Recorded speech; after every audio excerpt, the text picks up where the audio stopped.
You're listening to IBNX. IBNXradio.com.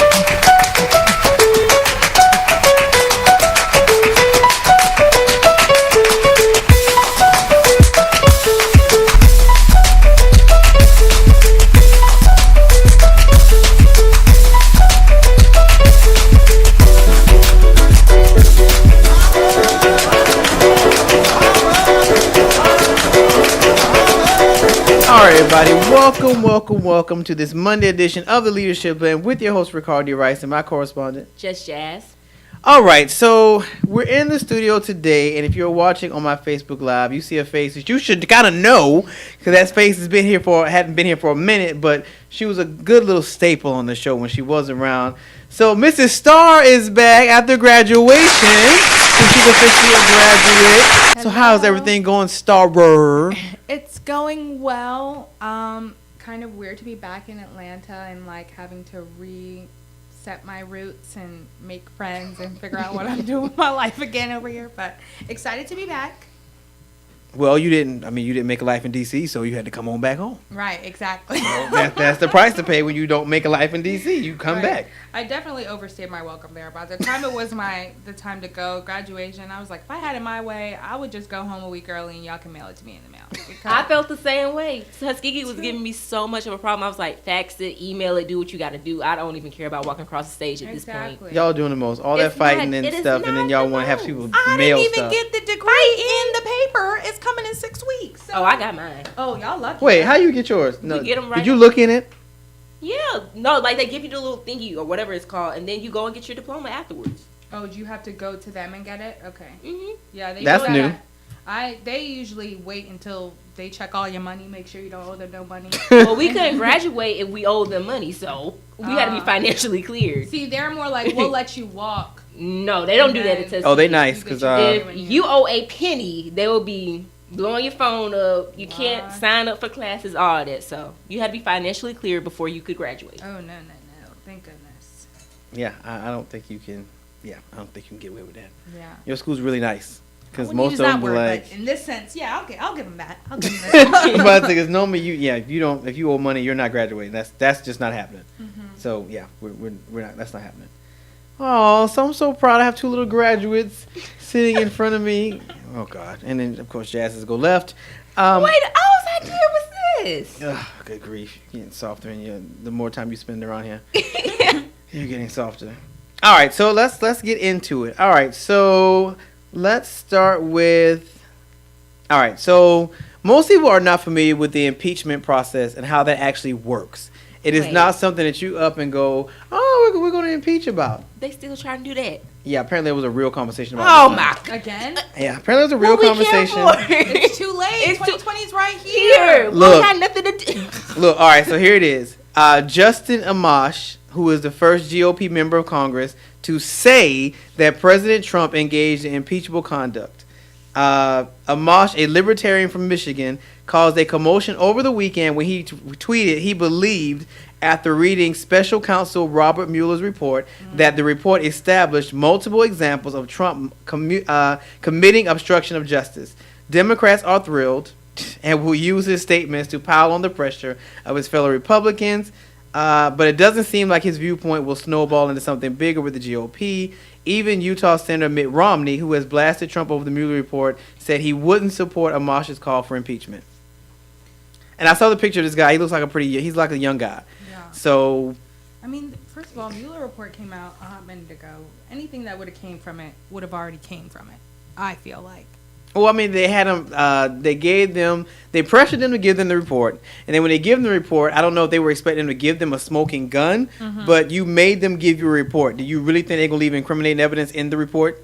Yeah. How stupid do you have to be? I mean, I just feel like you said, we're way past impeachment. What is the point? What are we gaining? But from also, this? if we impeach him, my question is, because then who does his entire campaign? No, it would be Pence that Pence. becomes. Are they wanting to do it? Because I feel like Pence would be more likely to gain back the Republican vote that Trump lost, and then have a likelihood to win. I mean, I think Pence is the demon. I hear it. incarnate. Like, yeah, I was like, Yeah, people said that Pence is worse than No, Trump. Pence He- is it's always 1,000 those times quiet worse. ones. He's It's those quiet ones you have to 1,000 watch out times for. worse He than- doesn't say much. He doesn't even really do ops and stuff. He just kind of does what he does and falls back in his hole. If you put him in the spotlight, Yeah. people tend to change, especially those quiet ones. So I personally think it's better to keep the devil than go get you a He's new gonna devil. turn up. Exactly. y'all. Yeah, he's definitely way Pretty worse, much. and he's very much like not for the division of church and state. Oh yeah, he was going in on Peter Gutenberg, the gay guy who's running, and they were going back and forth because he's a devout Christian, and he was saying, of course, about homosexuality, and they were going back and forth. So he's clearly one of those Bible beaters, Oh, for sure. which when you're trying to do legislation does not always yield great results. Yeah, and definitely a little unconstitutional, but I mean, but this impeachment process, like I said, it does not happen overnight. It's a process. It's a very long process. Which brings me to my point. By the time it's done, but technically they've been in the process since it started because they were trying to go for. I mean, the thing that started it, I'm sure, was the thinking that Russians hacked the voting. Yeah, but they And didn't have then the that's what- evidence to get the ball rolling. So it's all been just Well, talk. that's what they. I think that's what they were trying to find in the Mueller report. Well, But- yeah, that's what their thought process is. But I guess the question becomes, how do you equivalate bad behavior with impeachable offenses? Because if we're going to get him on bad behavior, we'd have gotten him We when he would've first gotten got in him a long office. time ago, yeah. I mean, so bad behavior doesn't equate to impeachable offenses that can get you taken out of office. So I'm like, what is actually? I guess I would have to go over the break, try to find out what he Like, I think- feels is in the Mueller report that would give him grounds to say, I think okay, we got it. treasonish. Is this for shock value? I think it would be like, oh, you're No, telling. this is government. I think it would be. I mean, because last one was Watergate, and like that was basically treason. And so I think it would be like, okay, you were telling intel to another country, and that's treason. But even then, it's not as black and white as that. And I think the people that would be, because it's the congressmen and senators that would have to agree. And good luck trying to get the Senate and the House Exactly. to agree to this. Exactly. It's like, and I think I told Delaware, we were talking about one day, I was like, that's like telling a drug dealer that you're going to, a well-known city drug dealer, you're going to take him down by his entourage. Right. Bruh, his whole entourage is in the Senate. You really think they're going to, half of them are scared of him, and then the other half are just Because like, he fires people like that. And people Right, are like, people I be want my job. walking on you can't just eggshell. kick folks out of the Senate, though. I mean, Right. these are elected officials. But I'm just like, he can make your life a living hell, though, because when you are up for a re-election, he can go to your state and like really get it in. You can't kick people That's out the like- Senate. they're like, Why they I get don't like? know. I don't think. he Well, can what if they kick you just out. did something so terrible, like somebody? If I would have guessed, and I have to do my research, I would have to guess they get voted out because they're elected officials by the people. Mm-hmm. So I can't see them being able to just kick folks out of the Senate. I don't think it's ever been heard of.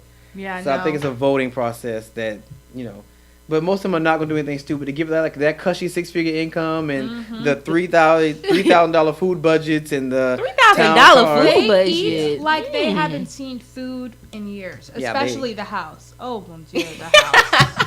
That house lives it up. But they don't have as beautiful lives as they think. Because one of the congressmen I used to work for was sleeping in a mattress in his office. I'm telling you, it's Because not. you can't leave your. If It's you a leave it's your, a very demanding job. Yeah, if you move to DC, then your constituents are not gonna like that, and so they have to be flying back and forth, and they're not in session but 3 days a week, 3 to 4 days a week. That's an unnecessary amount of money. And also, the staffers do way more work than they do anyways, and have the most miserable lives and make no pay. Yeah, but you're working on the hill, so that's what most of them. It's like the sacrifice. Like I said, if you watch Scandal, I watched don't know Scandal. if it's worth the sacrifice. When I used to intern on the Hill and I saw That's the right, you did. staffers, I mean, what was it like? Cause you did it. So what was it like? I hated it. It was, I would never go back to the Hill just because I felt every form of minority that I was ever. Like, when I'm in there, I know that I'm a woman. I know that I'm a black woman. I know that I'm foreign. Like, the congressman I worked for used me as a pawn a lot of times, which was, like, interesting in the sense that I got to see a lot of things I wasn't allowed to or supposed to, but, like, I felt very out of place every single time. Like, people would look at me, people would try immediately when I'd sit down in meetings, people would get up and be like, you can't be in here, like, get out. And I'm like, the congressman said that I can be in here. Seriously? Yeah, it was very, like, intense. And staffers do, like, they are basically on-call workers 24/7, have to do whatever, do everything for the congressman. I was doing stuff for the congressman, and I was a freshman, and I was a my first year of college. And they do so much work compared to the congressmen. They're just running from meetings to and fro. Like, pretty much the bulk of what they do. I had to read books and write about them for him so we can talk about it. Seriously? Yeah. They have briefings on everything they Drop talk about. his name. Really? I'm sure that's everybody, so it's not gonna be just him. Exactly. He's not a congressman anymore, but and just also the way that they speak about women in there, it's just very weird to see the dynamics that we see in our society so well housed in like one place. And like whenever I heard them speaking about congressmen, they would very openly only talk about like, oh, she's so sassy, she's so aggressive, she's so this whenever she's on the stand, or look at her outfit, she's so beautiful, look at her hat, why does she dress this? And it's just very like, just really gross. It's just all the bad things in society are there. And you can feel the power as soon as you walk in there. And it's kind of shocking, like, wow, these few people are really running our entire country. Like, just making a decisions handful on of behalf folks. of people. Yeah, but I had a very traumatizing experience. My first day on the job, I got there and I was going through letters. So most of my job was to give tours of the Capitol and then to go through mail and letters and respond to people. And it was a state of Indiana, and it was a conservative congressman because I wanted to try and push myself and see if I could work for somebody I didn't agree with. And so the letters were very hateful and like just a lot. And so I found a stack of letters that were like maybe from 4 months ago, and they were from students like I think elementary school and middle school. So I told my boss like, oh, hey, like I found these letters from students. And she was like, when are they from? And I was like, oh, like it says 4 months ago. And all hell broke loose. Like people started running around. Like, they were like, James, get this. Like just craziness. And I was sitting there like, okay. And nobody said anything to me until it like calmed down. And I was like, is somebody going to tell me what just happened? And then the congressman came up and he was like, if you ever find any letters from like kids, students, whatever, like give them straight to the front desk lady and then just they'll get them out immediately. And I was like, oh, why? And he was like, well, because we want them to think the system still works. And it was crazy to me because I was like, wow. I was like, you just crushed it for me. I thought the system still worked. Like, what? It was very shocking. It was very, like, it was an eye-opening experience, especially since I thought I really wanted to work on the Hill. And I did it for a semester, and I was like, I never want to be anywhere near that place again. I don't even visit the Capitol because I don't want no parts. Gosh, so you're basically traumatized. Yeah. From PTSD. your bases. You're pretty much traumatized Exactly. from. Well, maybe I should tell like this guy know like he's about to start working on the Hill. Yeah, but he's a guy. So to each he's their gonna own. be, Yeah, I mean, there are a lot of people who I also was in the process of kind of realizing I didn't want to be involved with politics and realizing there was a lot of things I didn't actually want to do that I thought. So that played a big role. But a lot of the staffers, like you said, being on the Hill is enough of a prize, and they love being close to it. And it's exciting, like, going to get to see bills be made and, like, being a part of it is exciting. But I'm like, I don't need to be a part of it to see that. You can just walk in there. It's actually, I don't know how the security is so lax. Maybe I shouldn't say that on, but it's, you can just, yeah, I'm not you really can just walk in there, which is, I think a lot of people don't realize. Really? Like, yes. You can go to, like, the House office buildings. There's about 5. You just walk in because they're a congressman. We can talk to them whenever we want to. So you can just go in, you go through a little security metal detector, and then you go to who you want to talk to. You could go talk to every single congressman if you wanted to. They can't say nothing. I mean, the congressman may not be in there at the time, but you can make a meeting. I mean, people are in and out of there just going to meetings all day. And it's just regular lobbyists, so just regular people. That was the most shocking thing to me, to be sitting in there and like regular folks, like, oh, I just wanted to pop my head in. I'm like, this is a congressman's office. Like, what is wrong with you? But I think that was the most beautiful part of it, is to know that they are like reachable. One of my first weeks, I bumped into John McCain in the tunnels to go to, there's tunnels to go to everything. Tunnels? There's tunnels to get to like all of the houses and to get to the Capitol, and then there's like another one that not people can go to get to the White House. And there's also like a metro system down there. It's pretty weird. But I bumped into John McCain on my first week. Yeah, I bumped into John McCain my first week, like literally. Did he hug you? No, I bumped into him, like knocked his papers out of you. his hand. Yeah, it was very embarrassing. But he was nice, and I was just like, thank you, I'm sorry. And then I kind of ran. But I'll say, now, if you told me you saw Auntie Maxine, I'd be like, oh my God, you saw Auntie Maxine.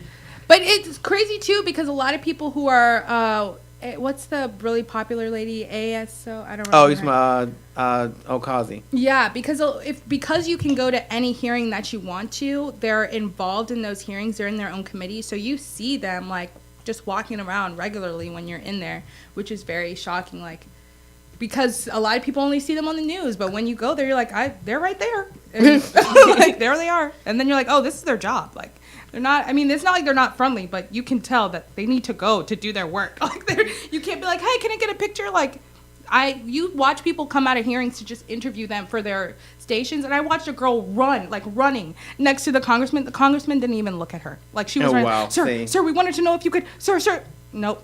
Walked right into his office like he couldn't even hear her. Shocking. Okay. That's... And that's the tea on that. I know. Right. Okay, so, well, I guess we will see what happens. Of course, which I'm surprised. I did not think that the Democrats were still holding out hope for impeachment. I didn't. I thought we moved on for that. I thought so throw too. it all into their candidates. That's what they need to do. Because apparently another one joined. 25 yet? I'm telling you, we're gonna get to 25. I think we're at like 23. I don't know. What you got? Let me look that up. What you got? Let me look that up and see, because I think we're at 23. Well, aside from the political world, I found a story that was pretty interesting. Okay. 5 African American exotic dancers. They won a 3.3. Strippers. Let's use a more appropriate term. They don't want you to. They call themselves strippers. Some women get offended when you call them a stripper. Well, so they we're call going to use themselves exotic strippers. dancers. Fine. But isn't an exotic dancer different? That's what somebody told me. Yeah, I don't think they're a Yeah, I stripper. thought an exotic dancer would be like kind of like what the cage girl sort of thing. She still half naked to me? Oh, okay, whatever. No, that's like go-go dancers But and strippers. get butt naked. Well, I don't think exotic dancers do. Oh my gosh. Which I didn't realize. A lot of people don't realize that, because a lot of women have been coming up to me and be like, oh, would you go to a strip club? And I was like, I don't think that I'm mentally prepared I actually to want to see go. a butt. Okay, listen to this. They get stark naked. You will be seeing legs and Yeah. coochies spreading in front of your face. Yeah, I went. I just don't. I went last October for the first time with my friend. She came down from Tuskegee. We went. I was like, wow, this is what it's like. But I didn't have no money to throw, so I didn't get the real experience. Yeah. I was like, dang, why would we come to a strip club and not have any ones to throw?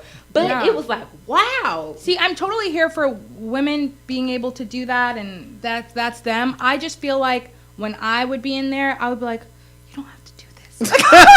Now, see, I know that there's their job, but I would just be like, just because it's not them, it's just how the men are looking at them and acting and treating them the same way about male strippers. I think that is so weird. Yeah. What? Male strippers. I just don't want to. I don't want that slapping in my face. I do not want male strippers at my bachelorette party. I don't know. I think that's wait. I What? like male strippers so with clothes weird. I'm on. concerned. So y'all would rather see female strippers than male I strippers? would.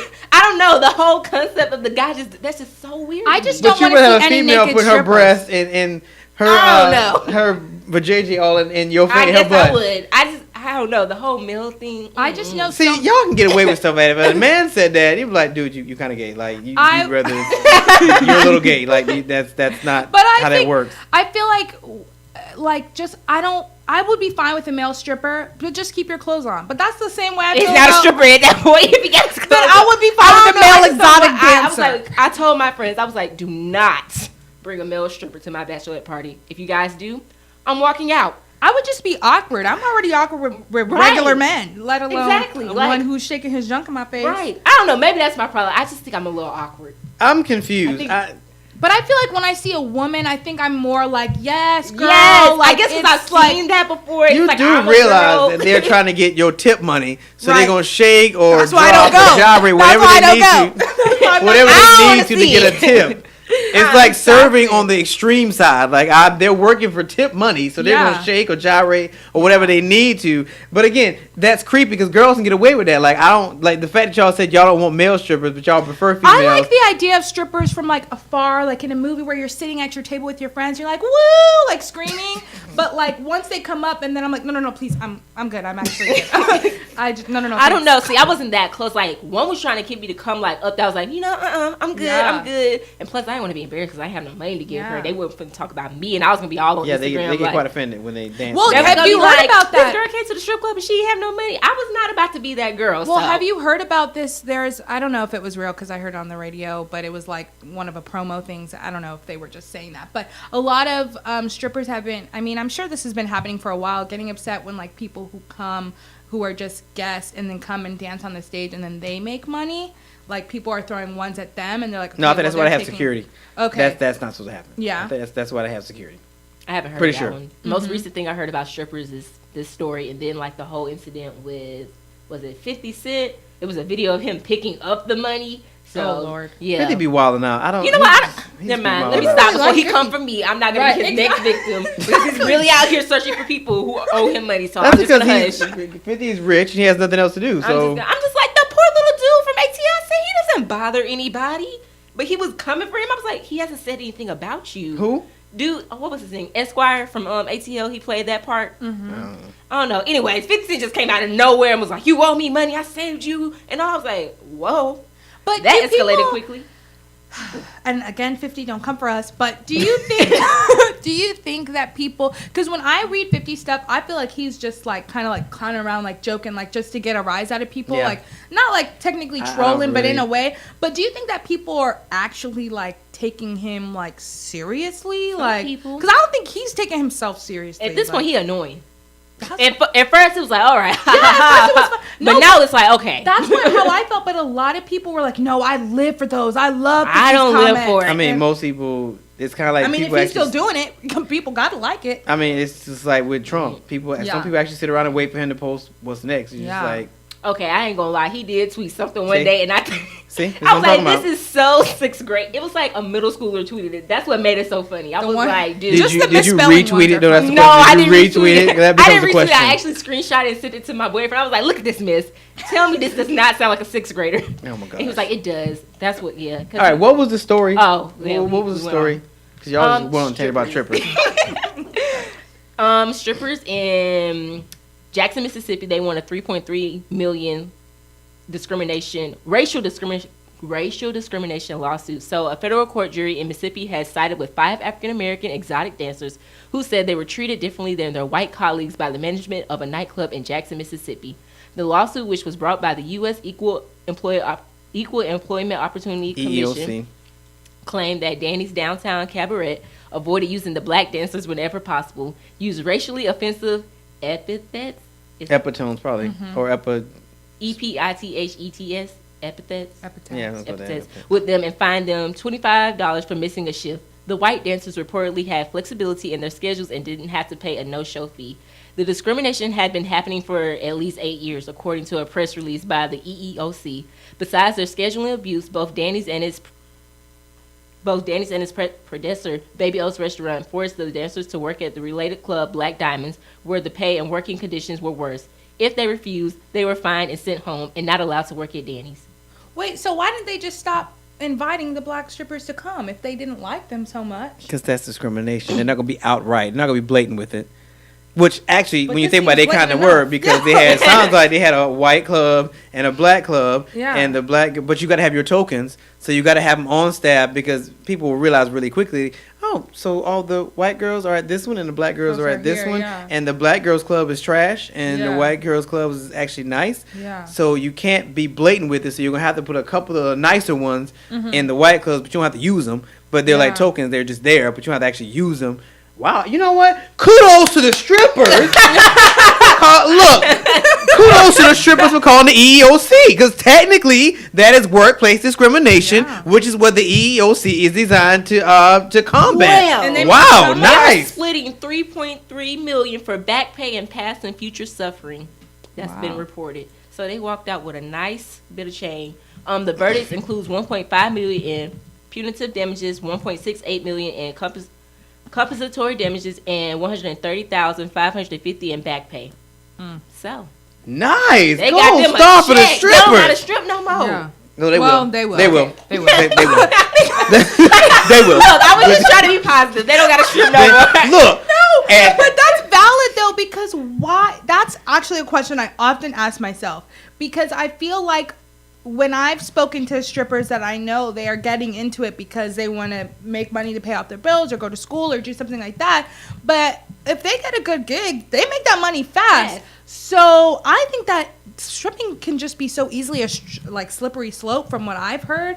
That because once you make that money, if you just walked out with something $1 million, you should be good. You should just put on a suit and go home and chill. But, I mean, look. Or But they maybe would eventually, transition maybe into you the enjoy other it. jobs that they usually go to do, being models and stuff. But maybe they just enjoy Wait, how it. much is the lawsuit? 3.3. But how many of them was it that they're Ooh, splitting it a between? good question. It Well, doesn't the question becomes, was it a class action lawsuit or was it just a 5. lawsuit? Okay. Oh, that's just a regular Yeah. lawsuit. Because that was a class. They got lucky because if that was a class action lawsuit, they would have made heck of money. What's the difference? Let's break okay, that so down. a Well, they would have had to have a lot class- more people. Yeah, a class action lawsuit is a class of people feel like they've been discriminated against. So it's usually 20 or more. So that's when you see the larger ones. That's when you hear about the medicine that has all the side effects, and they'll be like, "Hey, we're looking for people. If you took Lipitor and it has side effects, that's a class action lawsuit. They're trying to get together a class of people who've been affected by it. But the only trick about class action lawsuits is there has to be, I think, typically about 20 or more. So the payout has to be bigger because you got to divide that between all the people in the class action lawsuit. A lawsuit just says, I would say anything less than 10 is these specific people are suing. Now, what could happen is that could spur And they a start class seeing action that lawsuit.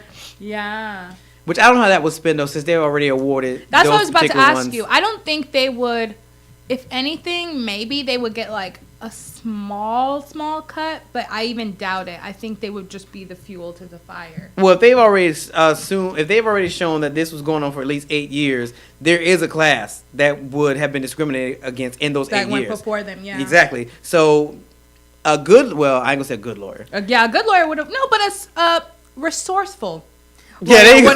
There you go. Resourceful lawyer would have waited out, talked to those other girls, and got a bigger. Well, no, have because what violated would happen is these girls probably went to a lawyer, and probably I call them ambulance chasers. They probably went to a lawyer who has done class actions, and they probably presented their case, and the lawyer probably laughed until he looked at the facts, and he was like, "Wait, y'all actually have receipts? Oh, so let's see what happens." Yeah. So they went with the receipts and the proof, which I want to find who this lawyer is. Shouts out to the lawyer for making this case. Yeah. And then they call the EEOC. So actually, But then wouldn't the EEOC, they been able to do a class action? I don't know if EEOC does class actions. Yeah, maybe they just represent. Yeah, I think they probably just provide represent the legal people and that stuff. bring it. Now, actually, no.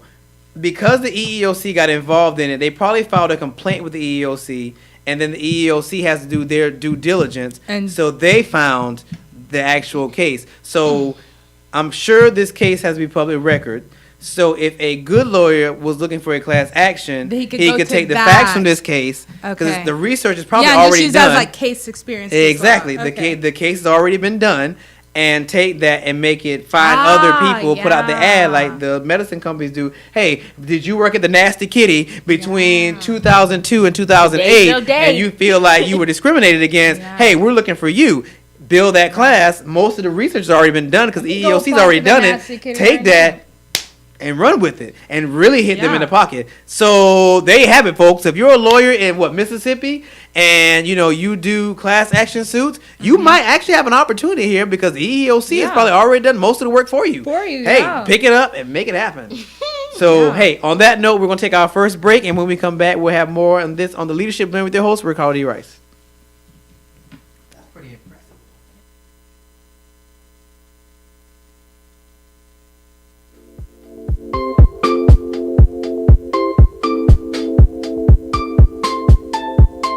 Feel you breathing down my neck as the blood's rushing to my legs, waiting for a chance to prove that my soul, it belongs to you.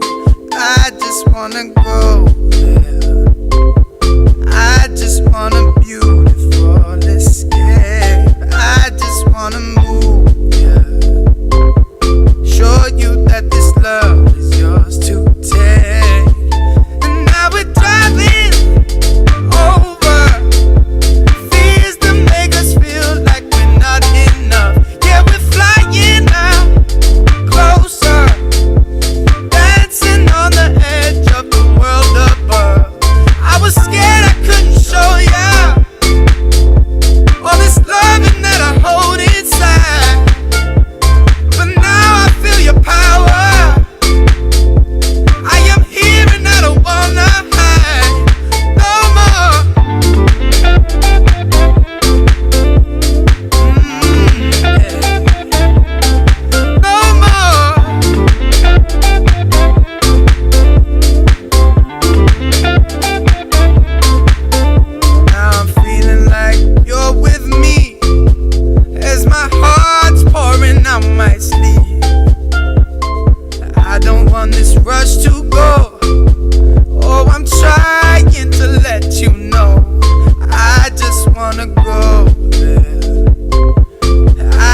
4.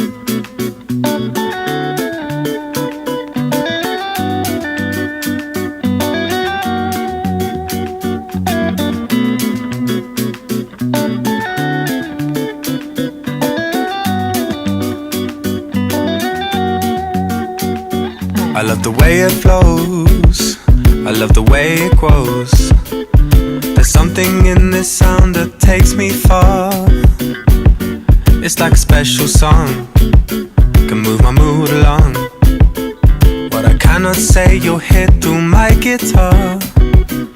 She told me at the bass line, and everything will be alright. She told me that the groove is mine, it will take us through the night. And where I'll go, can't explain, I'll never know, but it's beautiful. You can't take this away from me. The way I hear the melody, the waves bring clarity, running through me. You can't take this away from me. Oh, the way I hear the melody, the waves bring clarity, running through me. I love the way it sings, all the joy that it brings. Remember skating down the road towards the park. I could never say no, you with that summer glow. The music gives me sun when winter starts. She told me at the baseline that everything will be alright. She told me that the beat is mine, it will rock us through the night. And where I go, can't explain, I'll never know, but it's beautiful. You can't take this away from me. Oh, the way I hear the melody, the waves bring clarity, running through me. You can't take this away from me. Oh, the way I hear the melody, the waves bring clarity, running through me. Hey, you can't take this away from me. The way I hear the melody, the waves bring clarity, running through me. Come on, y'all. You can't take this away from me. Oh, the way I hear the melody, the waves bring clarity, running through me. Yeah, it's running through me. Yo, I wear notes like coats, blues like dudes, warmth in the rhythm, soul that glues, that bounce to my bones, jazz in my spine. The hop is my home, rap is my grind. I'm grinding on the backside of life, we dance. She threw me a chance, her hands in my pants. Actually, my pockets holding me tight. Whispering a dream I can hold in the night. Blood tight, a rhythm that's throbbing my vein. Wake up and write it on the pad, the pains. Like church, the organ will invite the tears. Like birth, the crying let you know I'm here. Held by the song that gave me a name. Dressed All right, by everybody, the we are verse back that on gave this me a Monday plan. edition of the Leadership Blend with your host, Ricardo D. Rice, and my correspondents, Jazz. And Star. Jazz, you're fired. Sorry, I didn't. Because- first of all, I was trying to pull it up. I You was. are I really fired. was. Not my fault. Do you have an iPhone? Mhm. You could just say, Siri, what song is this?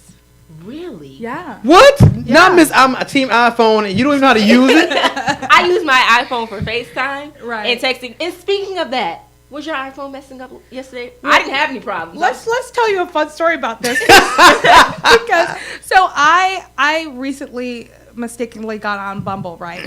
And this person on Bumble messaged me with Is already that one of them dating things? Yeah, Mhm. it was already dry, like, hey, well, nothing much. What about NM, WBU, like that nonsense. And so then he was like, oh, send me your number so I can text you. I'm usually like, I don't give my number out, but I was like, you know what? You're kind of cute. So I gave him my number. I sent it to him. And he was like, I texted you. And I was like, oh, I didn't get it. And he was like, oh, did you send me the right number? Then I automatically got irritated because if I just said I didn't get it and I looked at the number like, yes, I sent you the right number, sir. And he was like, oh, well, maybe restart your phone and check again. Sir, I just met you. You want me to restart my phone? You for doing too much. I mean, you act like it's some big chore. I mean, Oh, well, I responded and I said, it's not that serious. Poor guy. Star, And this is probably why you have not had a boyfriend. So Star just told me on the sidebar that she's never had a boy. How old are you now? I'm 21. She's 21 and has never had a boyfriend. But if you act like this, it's probably why. Like, And he probably was really right because apparently No, I heard about that. Yeah. I didn't have that issue. I was like, y'all having issues over there? Not me. I Right. continue to text, FaceTime, all that good Yeah. stuff. Well, when I opened up my computer, my Mac, it popped up. It said ding, and I was like, oh, oops. Poor guy, you don't hurt his feelings. He's probably like, I'm never using this app again. Right. Y'all are ridiculous. All right, so moving into more interesting news. Okay, so everybody saw this headline. I'm sure everybody, not everybody, everybody saw this headline about Morehouse College and the speaker. All right, so on, I think that was Friday. It was Sunday. Was it Sunday? It was yesterday, still fresh. God, it was yesterday? It was yesterday they graduated, yes. All right, Because so we're trying to bury the pain of it not being us. So it feels further away. I know. I was like, this is Thursday. This is last Thursday. So billionaire investor Robert F. Smith was the commencement speaker for yesterday's graduation at Morehouse College, and he told the grads at the HBCU, which is historical, that he was going to put a little fuel in their bus. So he was going to cover all 396 students' student loan debt, which is about tens of millions of dollars. Morehouse President David A. Thomas said Smith's gift will enable the graduates to have more capital to do things like start a business and support their families. Rising student loan debt is cited by many as one of the factors contributing to income inequality in America. So what I read further, I believe that he's actually going to start a foundation for these 396 graduates to pay off their student loan debt. Cries and poor. What? Cries and poor. I mean, all congrats, right? That's amazing for them. It just hurts. It sucks for us.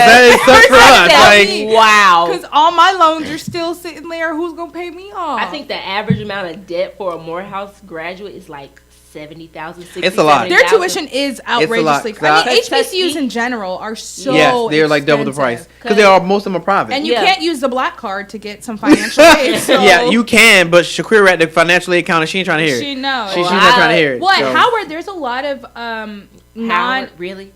After y'all had that whole little scandal. Right, exactly. But at Howard, there's so many Jordan said, it's okay, you don't need no man to get you a bag. Thank you. Look, I'm going to get whatever, Jordan. Whatever. But anyways, at Howard, there's a lot of black students who have like great scholarships because they're the minority on that campus. And then we've had a lot of conversations in DC about like how good is that for that? Because yes, it makes sense because they are the minority on the campus, and so they deserve that. But it's like you are a black campus, and now you're giving more money to non-black students. It's just very like. Think about it. If a black child goes to a PWI, which is a predominantly white institution, they're going to pay him to be there. Yeah, this is the opposite. So if a Caucasian comes to a HBCU, they're going to pay them to be there. It's all about optics. Yeah. To have, to be a HBCU, but still be able to say that our culture is so rich that it entices other ethnicities is a plus. So in essence, you're their token, or you're our token. Yeah. And reciprocally, when you go to a PWI, so, okay, well, look, we have minority kids that go here, and they're thriving, and they're living life. That one black kid on the pamphlet. That's on every pamphlet. Right. We're like, hey, we have minority kids that are here, they're thriving. We all know Devin.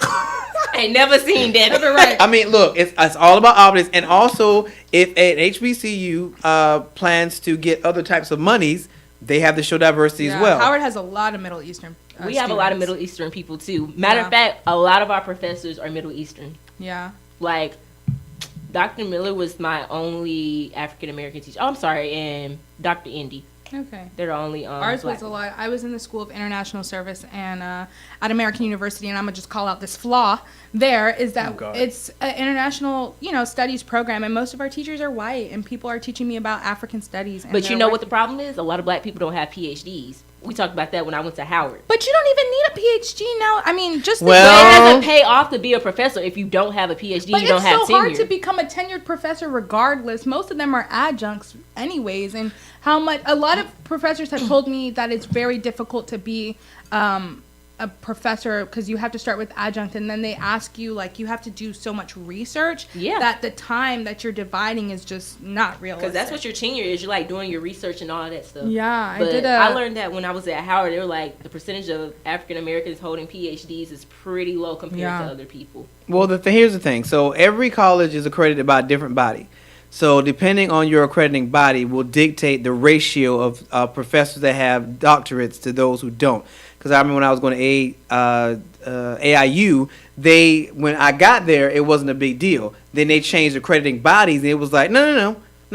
20% of your teaching body has to have doctorates, and if not, they have to either be working on one or they can't teach at a certain level. So they had to switch up the whole dynamic of the teaching scale because that's what Tuskegee is going through right now. Like the communication program, they won't hire anyone unless they have a PhD. See, and our school is clout based. You have to be like working in a field that like a lot of my professors were ambassadors or like working diplomats in and stuff like that. And like over in Bremer, the College of Business, a lot of them are leaving because like they don't have PhDs. Like Tuskegee's like, nah, you gotta have a PhD if you're gonna teach here. AIU was like now they can, and the trick is they can grandfather in certain numbers, but that number's not high. Right, so it's like either you're working on your doctorate or you have a doctorate. Oh, I'm sorry, sweetie, you just can't teach. Yeah, but the adjunct professor trend is already so. You know how many? There's so many homeless adjunct professors because they don't get enough classes or the pay. They don't make a lot of money. Joke. Yeah, the pay is for how much work that they're doing. It's not enough pay, and you can't do less work because you can't stay working there if you don't have at least a number of classes that you're teaching. Remember that argument we were having with Double R? He was like, "Just go be a professor," and then we was like, "Hold up, it's different levels to a professor. Just because you're a professor don't mean you finna just make bank. Like some of these professors are literally out here making what a teacher would make, maybe like a couple 5,000 more. Yeah. So. Well, and it's not guaranteed. It's not a lot of. I had to do a report on it, and like it's not guaranteed. It's semester by semester, so you could have 2 classes this semester, and next semester you don't know, and you get there and like actually nobody took your class, so we're dropping it. And you're like, well, and some of them don't even let you adjunct at other schools because a lot of them are adjuncting at like my school in Georgetown and another school, but most of them don't even let you do that. See, it's my crazy. stepmom, she works at a JUCO, but she also teaches online for somebody else. I don't know where, but maybe that's her reason. I don't know. Maybe I should have that conversation with her. My mother told me I should be a philosophy professor. That's the last thing I ever that thought is a so Haitian hard woman though. would Like tell my me. friend who just graduated from Morehouse, that was his major, philosophy. Yeah. And that's what he's going to get his PhD in. And that the program, like the whole philosophy course, we had to take a philosophy course. It was so. But there's just so not very in-depth. many philosophy jobs that are Actually, not like academic based. Actually, they can get away with that because psychology is a general education class. Yeah. So they can actually get away with it and actually have more job security than somebody who has specialized in something. So it's a toss up. And then you got to remember that the needs of students are changing. I have a friend that's a dean, and he's borderline miserable because he's like, I'm not teaching. He's like, I'm spending most of my time doing online stuff with students I never meet, and all I do is do discussion boards and grade papers. He was like, and it's not what I want to do because it's not teaching. And most people, at least at our school, most students didn't even have communications with the dean unless something went awry. Look, shout out to Dr. Prakash. He was that dude. I'm not going to shout out the dean that got me to graduate. My dean was she was a problem. We love our dean in the College of Arts and Sciences. I always saw him. He spoke all those good things. So shout out to you, Dr. Prakash. He helped me. Shout out to nobody in my school. I'm ready to go. I'm happy I left. Shout out to Stacey Abrams for being a commencement speaker. Thank you. For y'all?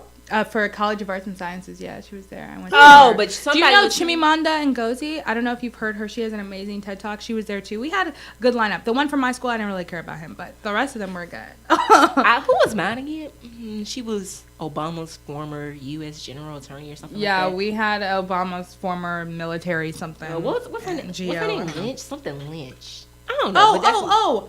I know who you're talking about. Light skinned one. Yes, yeah. Can't remember her name. Yeah, I can't. That kind of. Well, needless to say, that's who Lynch. we had. But fired. Other classes, they had like Michelle Obama. Huh? Yeah, my boyfriend's sister, that was her commencement speaker. They had Tyler Perry. I'd have still been sitting there if it was Michelle Obama. Like, she come back again. That's what I said. I was just like, I don't mind waiting. I would just wait. But yeah, that's who her commencement speaker was. Oh, I love I cannot Michelle. think of that man's name, but he plays in a lot of shows that we know. Then they had the ESPN hit the top, whatever the top thing is for ESPN, and then we had her. And the way they hyped it up, they made it seem like we were gonna be getting like Stacey Abrams. I mean, Stacey Abrams is inspiring. I've been in her twice. She's very inspiring, but I don't feel like she's very social. So when it's over with, maybe no. Yeah, 'Cause if anybody she's was not- talking in none of our comments. They came, spoke, left. Yeah, they're not dilly dallying. I think that becomes. I think I was actually surprised, like I said, when I went to the event with Common yesterday, because he released his book and performed his new single, which would be I think in August.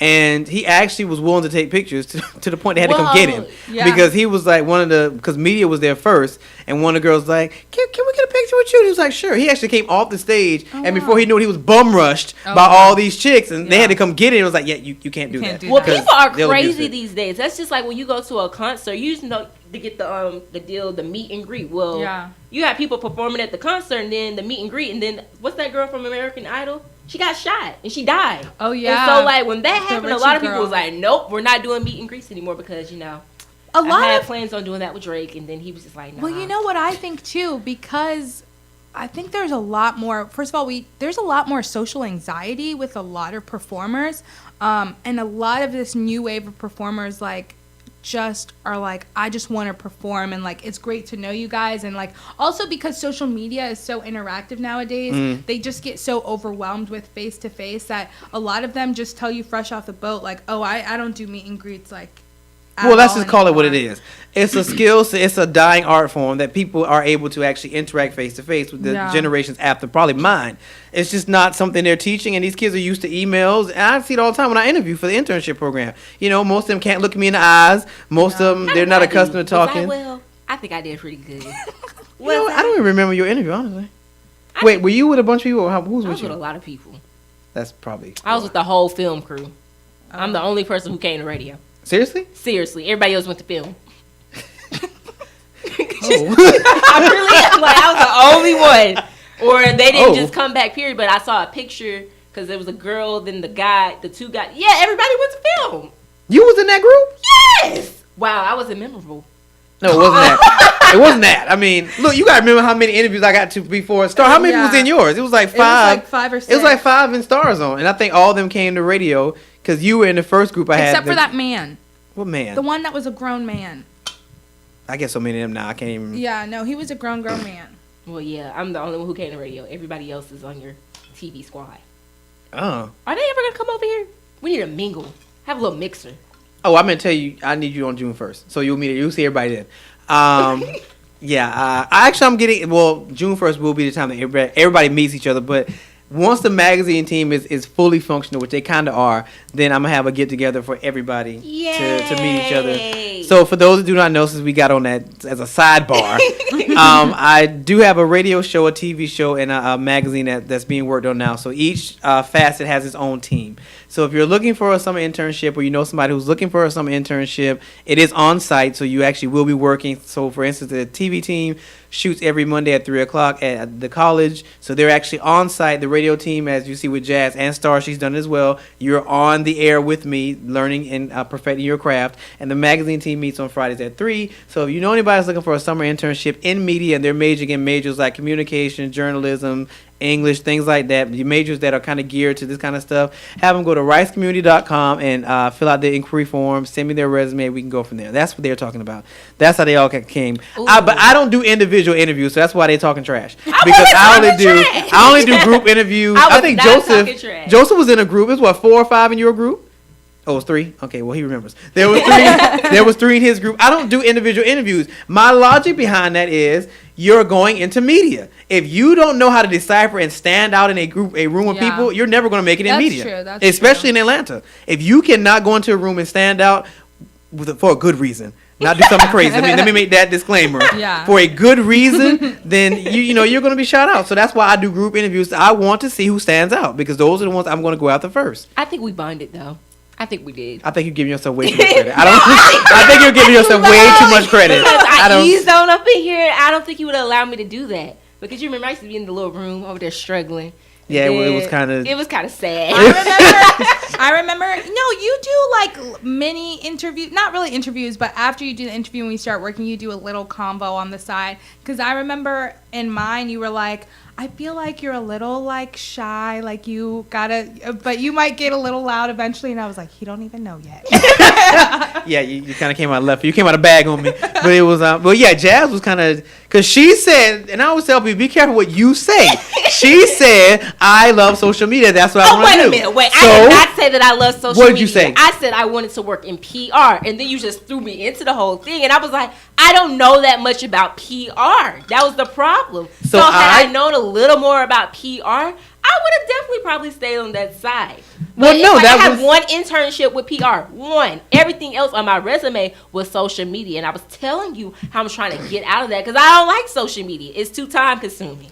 Look, when you tell me that you want to do something, I start gearing you in that direction. You said I want to do PR, so I said, well, fine, do the research. I and did, learn and how they to would do. take me everywhere. I needed somebody to guide me. Well, Something. this did not say a PR internship, so I don't know why you got to figure I need the person to do it said that. media. It said media, and I want to do PR in media or sports. And yet That's here where you I was are, going. sitting Anyway, across, God arguing works with me in across. mysterious ways. Look at where I am today. I don't even know how you got in this room, Because honestly. one day I was sitting in here, and you guys were having a heated topic discussion. I was like, ooh, I got some things I want to say. And so then the following week, I don't think anybody showed up, really. I don't think Double R was here or Simone was here. And so then he was like, you're going to have to fill in, maybe. And I was like, oh, you got to tell me twice. And that's how I came about. You sure I said that? You said something like that. Because it was just Shaid.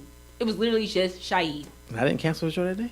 And I think it was Kyle. I was about to say it had to be like at least two, because I. Well, and the funny thing is, Jazz gets You more. heard that, Shaid? What? Because you said you didn't cancel that day. No, It was because just been- back then Shaheed had been really new, and he was in the same boat you were. So he Oh, was I thought really. he had been here long. Well, I mean, he had been here, but he wasn't in here. Yeah, He was back there, and we were yeah. trying to figure out where we want to maneuver him. Oh. So he wasn't supposed to be in here, and then I started letting him sit in, and then he finally started having things to say, and I started getting on him about progression, and now you see the Shaheed you got today. But yeah, at that time I would have canceled the show because I wasn't. Yo, no. I wasn't gonna thing. But you're lucky because the kind of individual time that you get, because typically on Mondays it's just me and her, and y'all never got that luxury because it was always 2 or 3 of y'all in here with me. So Jazz has grown in leaps and bounds because it's really just me and her, and she has to carry her weight on Mondays. So I'm like, I'm not doing the whole show. Me, y'all? Okay, I don't know how you got that out of that. I don't know how we got there, but Because you do. anyway, You how y'all do. sidetrack me into this? This is not what we're talking about. Wait. What? Since we have this type of Oh relationship, God, here we go. would you like to be a reference for jobs that I'm applying to? Half of y'all make me do them anyway and don't even Yeah. tell me. Okay, They just come to my right, inbox. they All right, call. now you know. They just come to my I've been using inbox. you for like a lot of things. I'm like rdrice@gmail.com. So now you know. I just wanted to clarify. Yeah, I don't even send him a heads up. I know. I just kind of get them. I'm like, So if you okay. get some emails, just know it was me. Because, I graduated and Salome at the door and I need a job. I'm trying not to go back home when I graduate from basic training. So we out here grinding. Did she say we got to? She said we out here grinding. Did she say? Oh, I thought she said She's we. grinding too. I thought you meant I had to be in a part of this. I'm really on my You're laziness this summer. grinding Ain't no grind this summer. I took a break. Well, no, I am up and running. No, that was kind of the hardest thing about college, actually. Like, I went into school knowing exactly what I wanted to do, and I left without a single clue. It was like it all, like, Avengers disintegrated. Like, it all went away. Growing up, I always knew I wanted to do something communications related. I wanted to be a always knew lawyer. that. Since I was 9, I was, like, very At vocal. one and knew point, exactly I wanted what to be a lawyer. I was like, I'm going to be an entertainment lawyer. But then I was just like, do I just want to limit myself to that? Like, put the cap on it right there. So then I was like, maybe I don't want to be a lawyer. See, I started that's with my law. issue. I started with law, and I didn't really know what law, but anybody that would listen to me, I was like, I'm going to grow up. I'm going to be a lawyer. I'm going to go to this school. Like, knew exactly what I wanted to do until senior year of high school. And then I went to this National Youth Leadership Forum in DC, and I met corporate lawyers and entertainment lawyers, which is the two I was considering. And I was like, oh, nah, like, this is not what I want to do. And so then I bumped into my school. It was kind of like I knew nothing about my school. I saw the School of International Service, and I was like, I have to go there. And so I told my mom I'm going to do international law.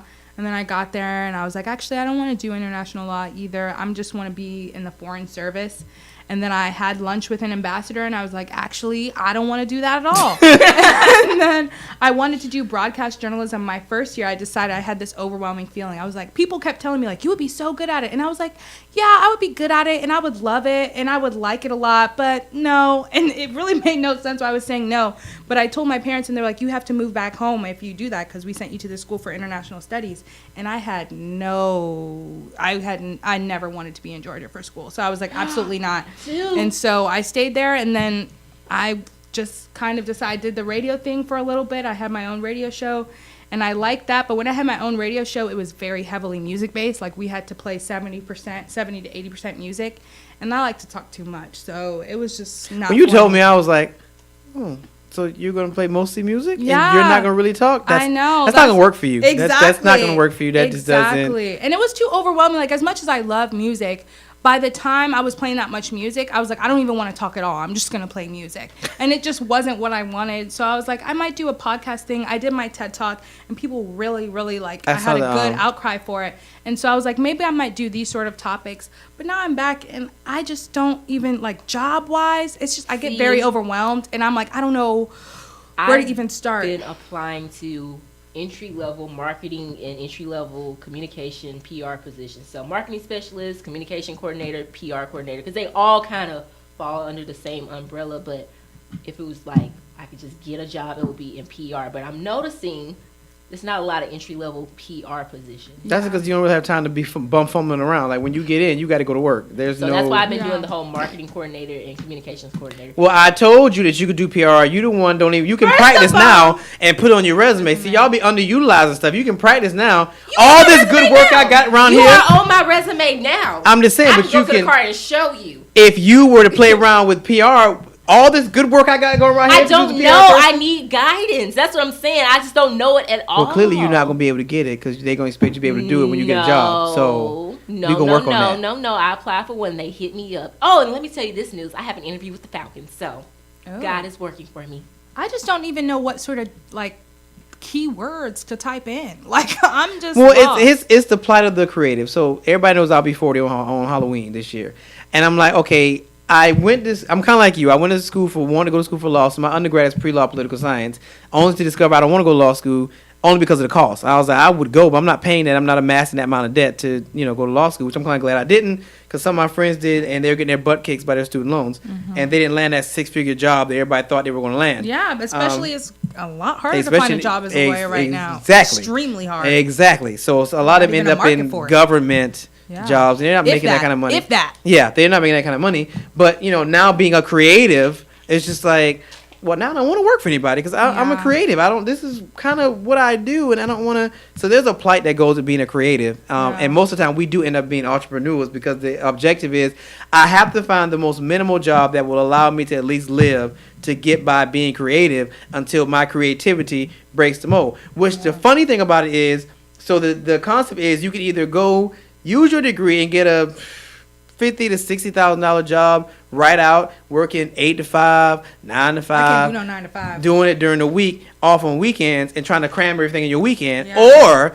you can be the creative you're supposed to be, live like a squalor for a couple of months or a couple of years until the right set of eyes see your stuff and you take off and you're making triple what your counterparts are making. So it's how much are you willing to sacrifice becomes the bottom line, which is what I tell myself all the time. It's up until my parents drive me so crazy that we got to figure out what we're doing next. Because living at home, I don't know how long it's going to last. I'm telling you. Atlanta is just so significantly cheaper than D.C. Like, oh my gosh, my pockets have been praising me right now because it's so expensive to live in D.C. that I've heard. Just moving back here for a week, I've saved so much money. Especially before, like, every time I feed myself, I had to pay for it. Now, I got food at the house.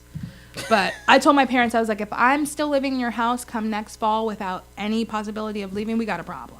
Oh. I mean, you're still young. So I'm trying to be young. Yeah, but my parents are crazy. They're crazy Haitian people. Okay? I keep forgetting your parents are Haitian. I keep forgetting that. You cannot stay with Haitian people that long. For real, like, I have no intent on coming back to my house when I get back from basic training. Like, Atlanta's just the perfect place for me, and I don't have no money for my own place, so it worked out.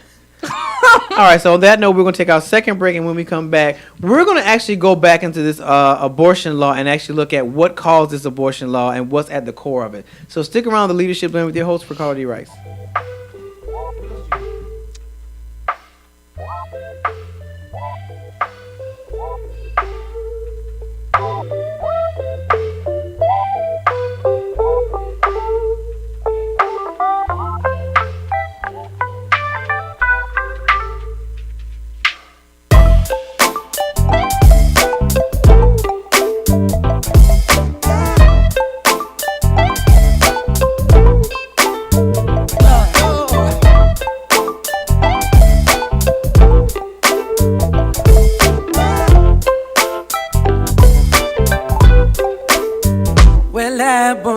You know, my mind is made up and I wanna go.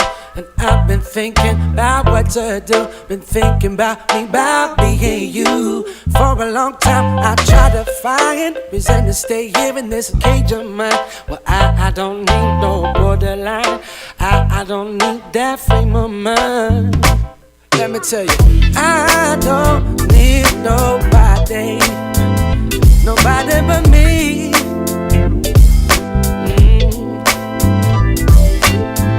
I don't want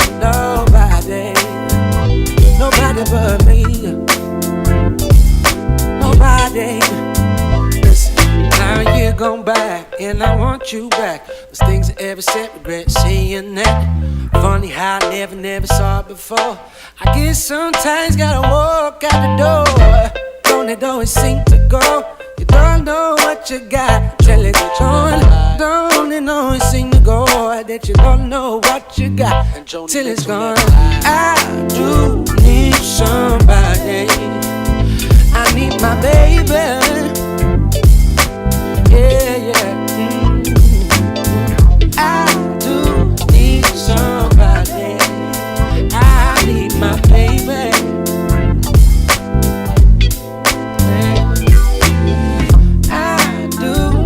Somebody, I need my baby. Lord, I do need somebody. Oh, I need my baby. I don't want, I don't want, I don't need. I don't want, I don't want, I don't need. I don't want, I don't want, I don't want, I don't want.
We are back on this Monday edition of the Leadership Blend with your host, Ricardo Rice, and my correspondents, Jazz and Star.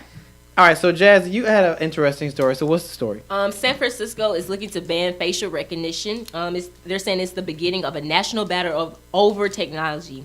So police say facial recognition is essential and imperative, a groundbreaking tool that allows them to track down criminals who would otherwise escape justice.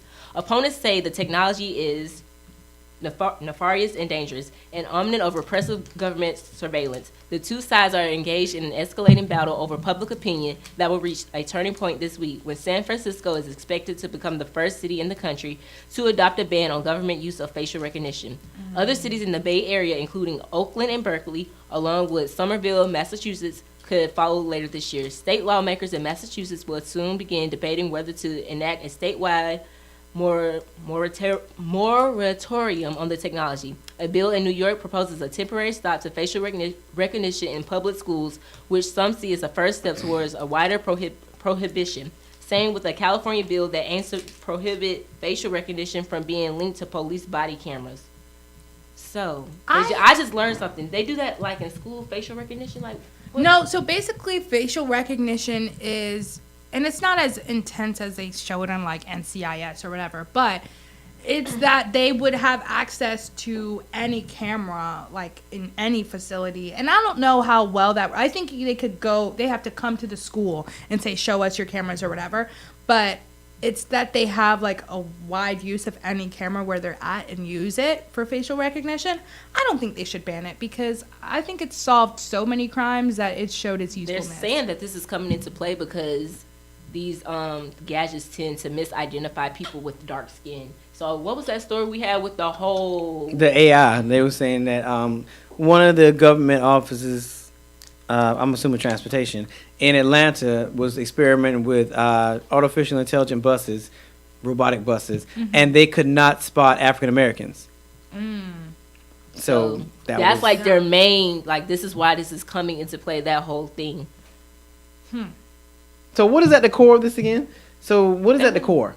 They want to unban it, but people are saying no, you shouldn't ban it because of like what you were just saying. Like it helps solve a lot of crimes. It's not as like deep as people are making it out to be. It's more benefits than negatives. But I mean, honestly, it could just be a matter of working on it, fixing those things, as opposed to completely like abolishing. Yeah. Because I'm trying to think, like, I don't really. Do I encounter facial Reagan? They find a lot of people. I mean, with the Boston bomber, like that's how they check cameras to see when was the last place that this person was spotted. But also in criminal investigation, they cannot rely solely on facial recognition. So by seeing a black person and misidentifying them, like you would already have to go and confront that person and see that that person is not that guy already. I think it would be more harm by taking them away because we already don't solve a lot of crimes as it is. Exactly. As it is. So I feel like personally taking it away or trying to ban it would do more harm than good. Speaking of San Francisco and the Bay Area, though, they're very like technological advanced. They've started, I heard in Seattle, they've already started the Amazon grocery store where you can go in and you just scan your Amazon like ID like when you go out and you just pick up what you want and you scan it and go and it charges you on your Amazon account, which is more and more like Wally. Honestly, technological innovation is the only way we're gonna go to the future, but it's gonna be our demise, regardless. Absolutely. I told you. That's what I was like telling Mr. Ricardo. I mean, Black Mirror. I don't know how. Like, I love Black Mirror, and I love it because I disappointed in it because it showed so many things that are in our future that we're already starting to do, and it's like, did you not learn from this episode? Really? Because it really shows, like for example, one of the episodes is like there's a thing that you put in the back of your ear that you can like see your memories and project them onto like your TV or project them onto a wall or whatever, and you can watch your memories, play them back. And as exciting as that sounds, and a lot of people would be like, yeah, that's awesome. This guy gets like upset. Spoiler alert. He gets like. Obviously he's a lawyer, so he gets analytical about it and like realizes that his girlfriend is cheating on him and like gets obsessive and like rips it out of somebody else's head. Like the girlfriend's ex takes the memories out of his head because he doesn't like that he goes back and watches himself with his girlfriend. It just gets very crazy, and it's like, actually that's what could happen if we did that. So, I don't know. We get a whole lot of warnings from these shows, and nobody's really taking them to heart. I stand by The Walking Dead, and that eventually there will be a zombie apocalypse. You think? And I haven't watched The Walking Dead, but... Seriously? Yeah. Yeah, eventually there will be a zombie apocalypse. That's why I'm learning how to yield a sword. Wait, how did they... Like Michonne. How did they... I'm not even about to have you completely explain this show for me, but how did the zombies... Is it really people coming back from life just the way that they do in the old-timey movies? Yeah. Or is... They call them walkers. But how would that happen, though? You really want me to paint a picture really quickly? Yes, please. Okay, case in point. It has to be some biotech type thing or something that mutates. Okay. What are we up against now that we thought was gone ever since 2000s? Measles. Exactly. So now all of a sudden measles has mutated into something we can't control anymore. We banished it in 2000, and now we can't seem to control it. But that's because people were traveling without getting their. Doesn't matter how it doesn't matter how it got here. The point is we banished it in like the early 2000s. Now all of a sudden it's back with a vengeance. Now we're having to quarantine people. Eventually it will mutate. And remember the flu happened like that, where they had to start the last flu epidemic. No. That was something different. No, last year there was a huge flu epidemic to where they had to put tents outside of hospitals because so many people were getting the flu. At some point, something's going to mutate beyond the point where we can medicate it, and that will be the thing that takes us into the zombie apocalypse. I don't think so, because global warming is going to be our demise before any of that. I'm just telling you. Works on what? Turning somebody from not being a zombie? I just heard essential oils work wonders. Essential oils? That's what I heard. I highly doubt if you splash a zombie with some essential oil, some purple lavender. Would you know? Have you encountered We're gonna get the firefighter planes that they do with the forest fires and just dump essential oils. I'm just telling you. And that's gonna change everybody back magically. We don't know. Purple lavender is gonna change everybody back. This is a Rick and Morty episode. Clearly, it's going to magically change everybody back. I'm just saying, it's just like with artificial intelligence. I don't think we would get to that, though. I think most of the things that will be in our possible future, global warming is going to kill us before that. Well, global warming could turn us into zombies, too. We go outside. We don't know what you global say you're warming dying can do at 60, you're right about so that. how do you even care? So this is very valid. We just happen to be talking about That's ideal, though. I want to make it to 67, and that's it. Thank you. Yeah, 60. I'm good at. I'm almost 40 now. Look at the world. So give it another 20 years. I think that's. It depends on which 67. My grandma is 66, and I still see her being here more than. But see, it depends on which sort of like elderly person I become, because I don't want to be dependent on I don't want to be sick. I don't want to be, if I'm blind, if I'm deaf, if I get any of those my things. My grandma's none of those. I don't want to get, my grandma is blind. And, oh my gosh, my grandma is blind, right? I was on the phone with her. I called her. And she thought she went deaf while I was talking to her on the phone. It was the most traumatizing thing. I hung up and I was like, okay, I'll call you back, Grandma. I think my signal is messed up. I don't think you're going deaf. And I really paused. I was like, I swear to God, if my grandma goes deaf while I'm on the phone with her, and the last thing I said was this nonsensical quote, this is ridiculous. So I just don't want to be I don't want to have to be in a wheelchair. I want to be mobile. If I'm mobile, sure, fine. Yeah. But I've seen too many old people that just look like they're waiting to die. Like my grandma is waiting to die. I don't want that. Just get it over with. You guys, I'm sorry. You should go to hospital. This off. Remember we were talking about using other family members' Netflix accounts and Hulu's accounts? Yeah. Is this you? That's your sisters. Yeah, that.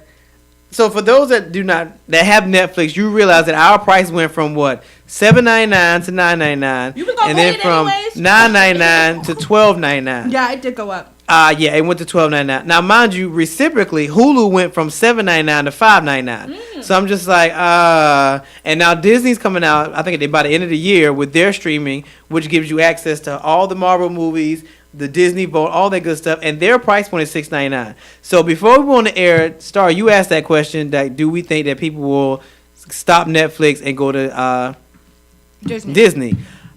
That's a very good question. I actually think people, at first I said no, but now I'm thinking about it. I'm like, okay, well, if Disney is taking over Hulu, which they did. And they're taking their movies off of Netflix, too. Disney's taking their movies off of Netflix. Yes, which probably means they're going to take their series off Netflix as well. Mm-hmm. Not that they're significant on Netflix. Netflix has so much original programming. But kid-wise, because a lot of what the kids watch on Netflix. They watch a lot of those shows. Yeah. And then I'm like, this is not real Disney. But So I'm just like, Disney's only charging us $6.99 to get all their good stuff. But you know what they're doing that for? So they can get us off the other ones, and then like Netflix did, and then as soon as they realize they have a lot of people, they're going to raise it. So are they turning into is it a monopoly?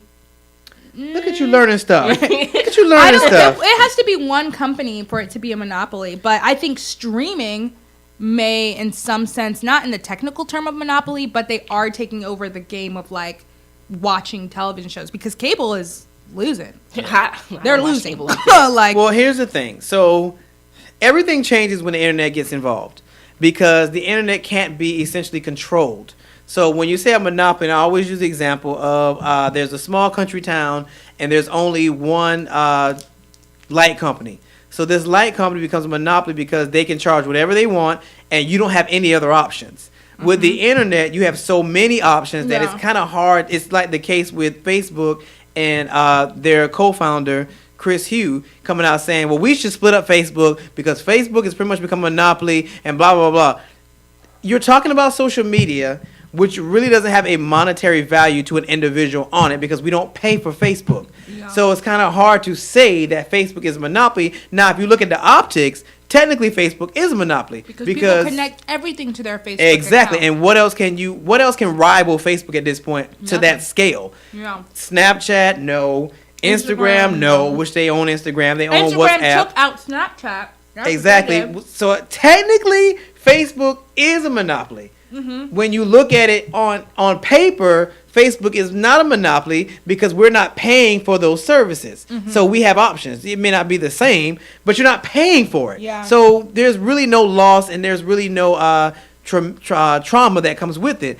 Going back to the case of the one light company in this small one drum town, there is a hurt because now they can charge you $200. You don't have any other options. You got to have lights. Exactly. So you got to pay this $200, which is outrageous, but there's nobody else to compete with them, so now you're stuck paying these outrageous prices. And then somebody else tries to compete, you out already. Exactly. So the government steps in and create this office that makes sure there are no monopolies. So with streaming, let's say that Disney does end up having, I don't even know what the high number is, we'll say 20 million subscribers. Yeah.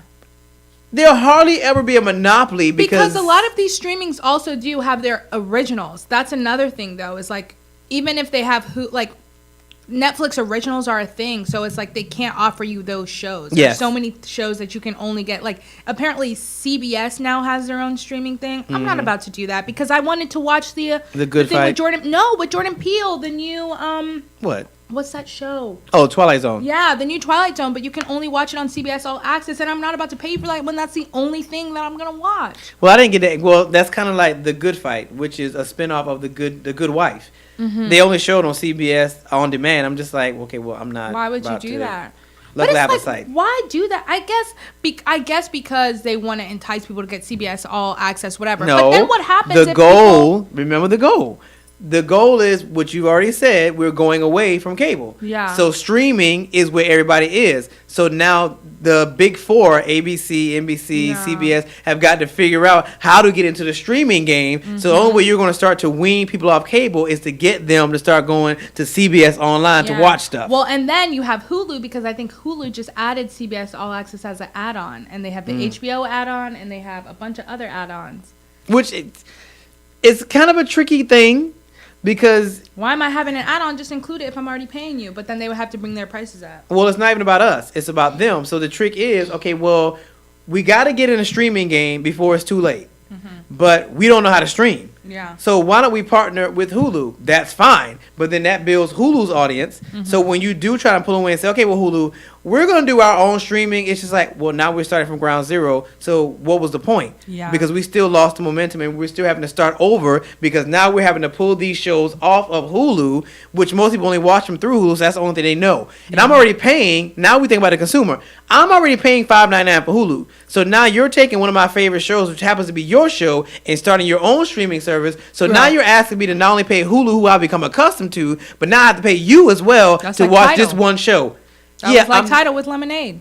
Exactly. So I'm just like, we're not doing that. Because as soon as I got over Lemonade, delete. Which I think most people did. I didn't even know Tidal was still a thing until somebody said it. Yeah. Tidal is actually very popular.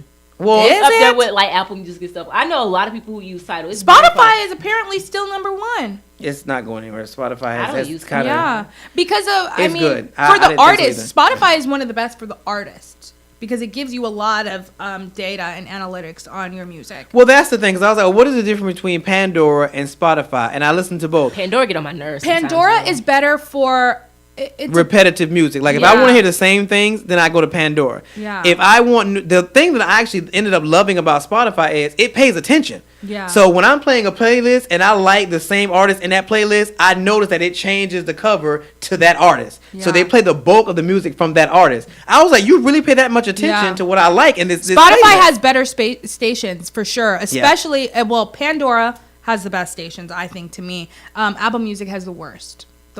Like if you say create a station like from a song, it's so off. Like all this random stuff. Yeah, and you're like, this is not even my mood. Why would you switch me up like that? Like it's not. Spotify is good at it. Like I was playing a list the other day. You know, I like my 90s music. Yeah. That's typically all I listen to.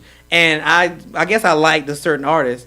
And the next thing I know, the whole playlist like swapped out, and most of those songs got replaced with more songs by that artist. To the point I was in the shower and almost fell out. I was like, "Oh my God! How did you know I would like this song? Where did you get this song from?" I was just like, "This song is so old. How did you get this song?" But it does that a lot. I'm just like, I'm driving. I'm like, "Oh my God! Like, how did you know I would like this song?" Yeah. It pays attention, which is good and bad. So I'm like, if you're paying attention to that, What else are you paying attention to? Have you not noticed? Okay, so at least with my iPhone, I've had conversations before. Like we could be talking right now and I'm like, oh yeah, like I really want some Popeyes mac and cheese later today, blah blah blah blah. As soon as I open my phone, in suggested searches, Popeyes mac and cheese. That's what I'm like with a lot of smartphones. It's creepy. And stuff, like, but they're listening to us. I already knew that. But like, they're kind of like, they're stalking you. Like, invasion of privacy for sure. You looked at, I don't know, donuts, and then it'll go onto your phone. Oh yeah, you go for on sure. Instagram. Now Instagram ads about donuts. Well, I've been doing a lot of freelance writing work, and like search engine optimization is literally like an entire career for people. To where as soon as you type a word, it's gonna be the ads popping up on your thing. But a huge part of that is also because we connect everything to Facebook, and so I don't have none of my interests on Facebook, but it's very scary. Well, again, and people forget that. But you connect your Instagram to Facebook and your Twitter is connected to Facebook. So whatever you talk about on all those other social medias, it doesn't matter if you use Facebook because they got it. Yeah. Well, I mean, that's the thing, because the world has changed so dramatically. Because I was like, well, because I sat down before now and was like, well, dang, how did Facebook become so big? Like, how is he making money off of it? Because now you have a database, and this database is full of all kind of people with access to all kind of people. Do you know what kind of Why were we surprised that he was selling our information? Yeah. That's the bulk of his income. Yeah, it's like we have to think about, companies need these rosters with all these different people. They're trying to get access. Yeah. So those of us that are in communications, which I had to get on myself, I was like, you have access that people want and people need to be able to thrive in an internet-based world. Yeah. So that's how Facebook was able to do what they did. But sidetrack. All right, so before the break, we talked about this. SAT test. So apparently, students who come from tough backgrounds are actually going to get a break. So the College Board, which is a nonprofit group that runs the standardized test, said it will start assigning a score to students who take the SAT to reflect their social and economic backgrounds. The environmental context dashboard would factor in things such as crime and poverty in a student's neighborhood to capture their resourcefulness to overcome challenges and achieve more with less. This dashboard score would not include a student's race. College admissions are under heightened scrutiny after indictments were handed down with the whole college admissions debacle with elite universities. What do we think? I did not know that the College Board is nonprofit. I didn't either, but I'm not surprised. In my head, I thought they would be. When I thought about it, I was like, that makes sense that they're a nonprofit. Because remember, the goal of a nonprofit is to better the socioeconomic classes of people, of a body of people. So that makes sense. But I don't know how I feel about this. So now we're giving students scores on the SAT. Well, if that's the case, then why don't we just wipe away the SATs? Thank you. I don't think that this is going to solve the problem at all, because if I heard you correctly, you said that they're giving them like socioeconomic specific tests. But that's... Well, no. Apparently, they're giving them a score. Okay. So, they're given a score that reflects their social and economic background. And I guess they're calling it the Environmental Context Dashboard, which I guess is the rubric by which they're doing this. And it's going to factor in things such as crime and poverty in a student's neighborhood. And I guess they're trying to create a picture of how resourceful these kids will be. Which, okay, so let's look at what the SAT is designed to do. The SAT is supposed to be designed to be an indicator of how well you do in college. That's the goal of the SAT. The problem with the SAT is it's not reflective of minority kids because most of the time minority kids have issues taking standardized tests. It's just not something that minorities are good at. And the questions that they ask are not typically relative to their life social. Exactly. experiences. So I understand knowing what the problem is, which that is the problem, because at the end of the day, you do want something that will be kind of a beacon to say, little Tyrone may not do as well as this particular school, so we should shift him to this school. You do need something that will kind of sift that out. At the same token, that can't be. My problem with standardized tests is some of us are conceptual thinkers. Meaning, if you ask me, can I use this particular equation to come up with an answer, I can do that. Yeah. So if you said, it's like with me being in a real estate class, it works for me because we're learning concepts that we have to execute on a day-to-day basis. So it's not cut and dry. I can deal with that. If you're asking me to do a multiple choice test and that's all it is for 150 questions, that's going to be a problem for me. I'm not that type of learner. See, my issue with standardized testing is that I would like to think that grades in general are academic violence, and that I think that just too much weight is put on SATs, and I've just seen that in college, how much weight people put on GPAs. My mom says that I'm turning into a hippie because I'm like very much like grades don't matter, GPA don't matter, unless you're going to like a graduate school where they're going to look at your grades. But like, it's just, I've just seen so many kids, even myself, so much pressure put on a kid and so much weight put on SAT scores and ACT scores to the point where your value is defined by that score. And kids already, the anxiety rates, the suicide rates, the depression rates in this youth is already so high that you're putting this pressure on them that is already flawed. It's a flawed scale and you're telling them like, oh, you can only come to our school if you have this. They've gotten better now by having the super scores and having like different, like you can take it a different amount of time and taking the best scores, whatever, to where it's not putting as much pressure on like the one time taking the test. But I just think it's just an unnecessary value placed on kids. That's just like you said, people have different reasons for why they don't do well on it. That I did terrible at the SAT. I did the ACT.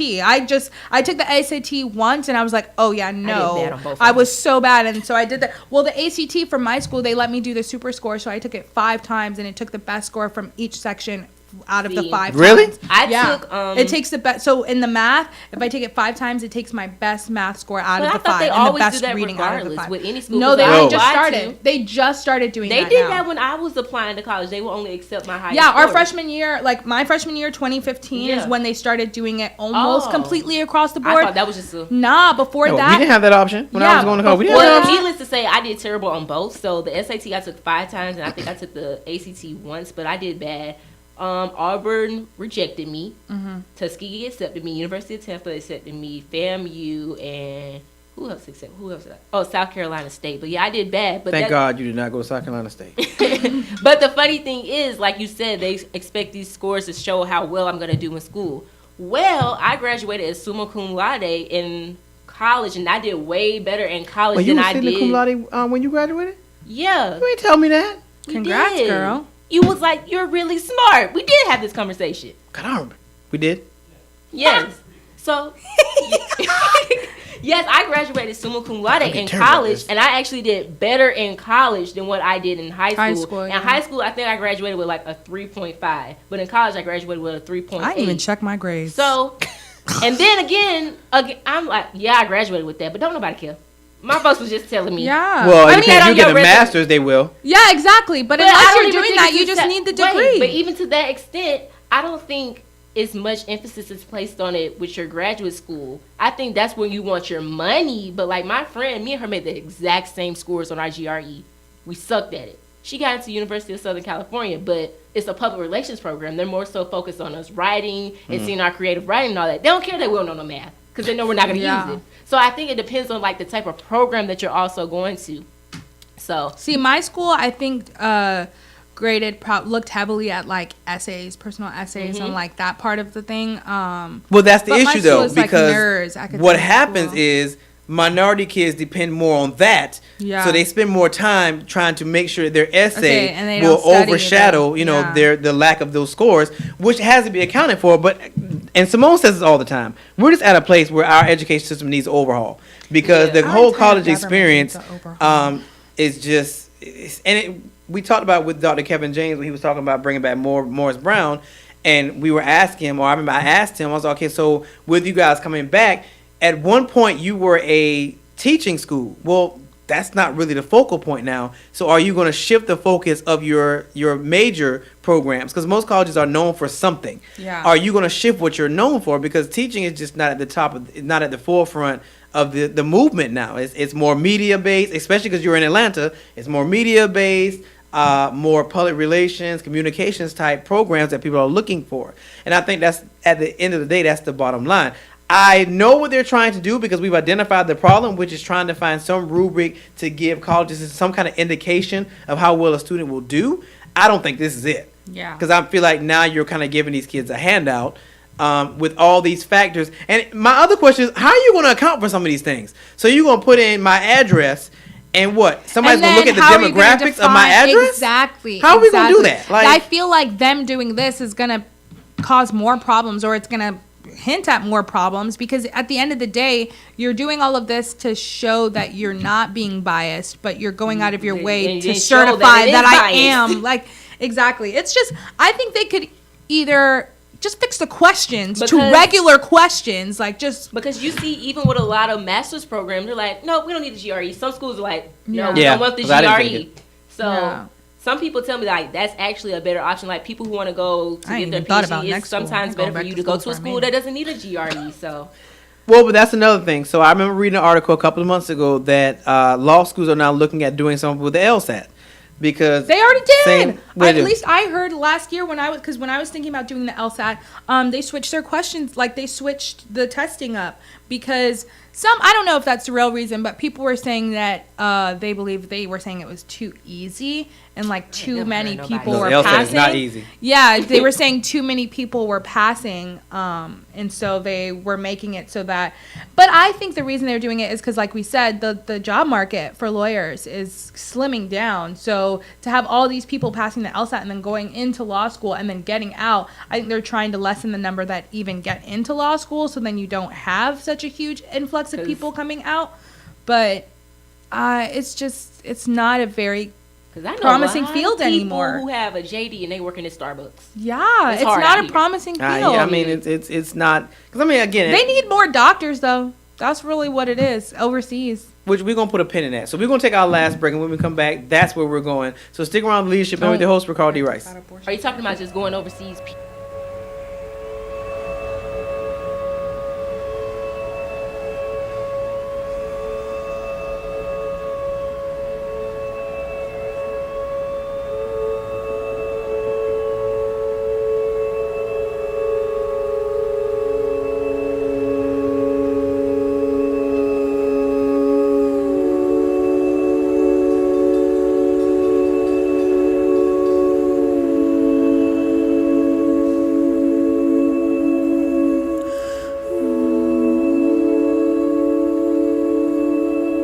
Something you gave me,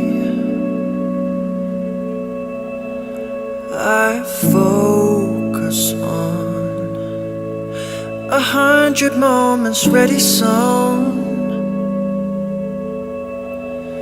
into my memory, but you still come loose though. The time it grows, I know you like to take it slow, but I got to know. That's why you got to come here alone.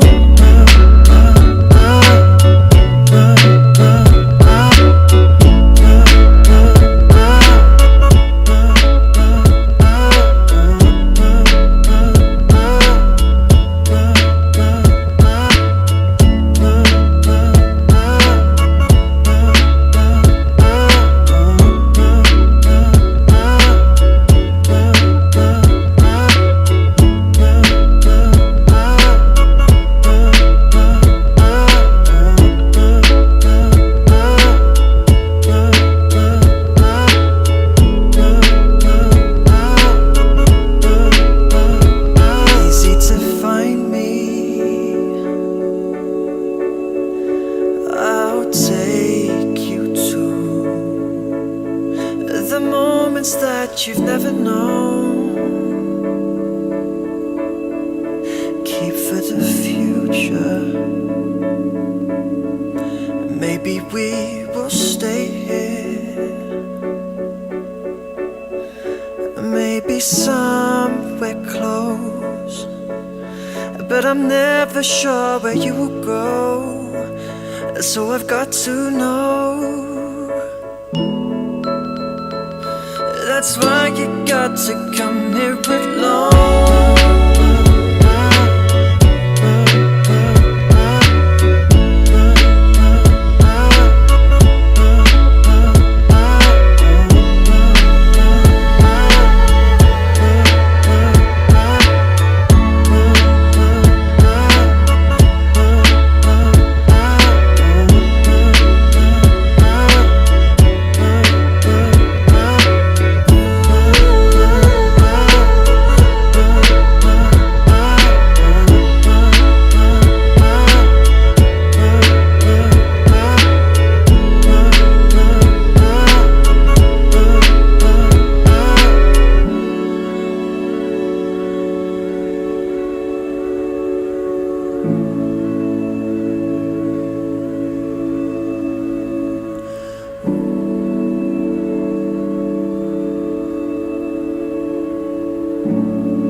All right, everybody, we are back on this Monday edition of the Leadership Blend with your host, Ricardo Rice, and my correspondent, Jazz. And Star. So you changed your name again?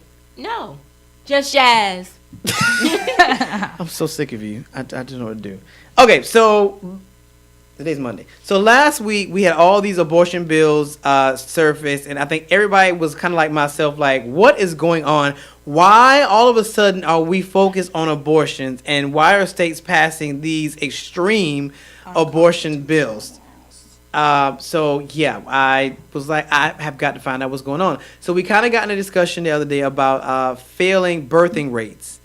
And, you know, there's certain things we just don't think about because we see them in movies, but we don't think they're actually going to happen.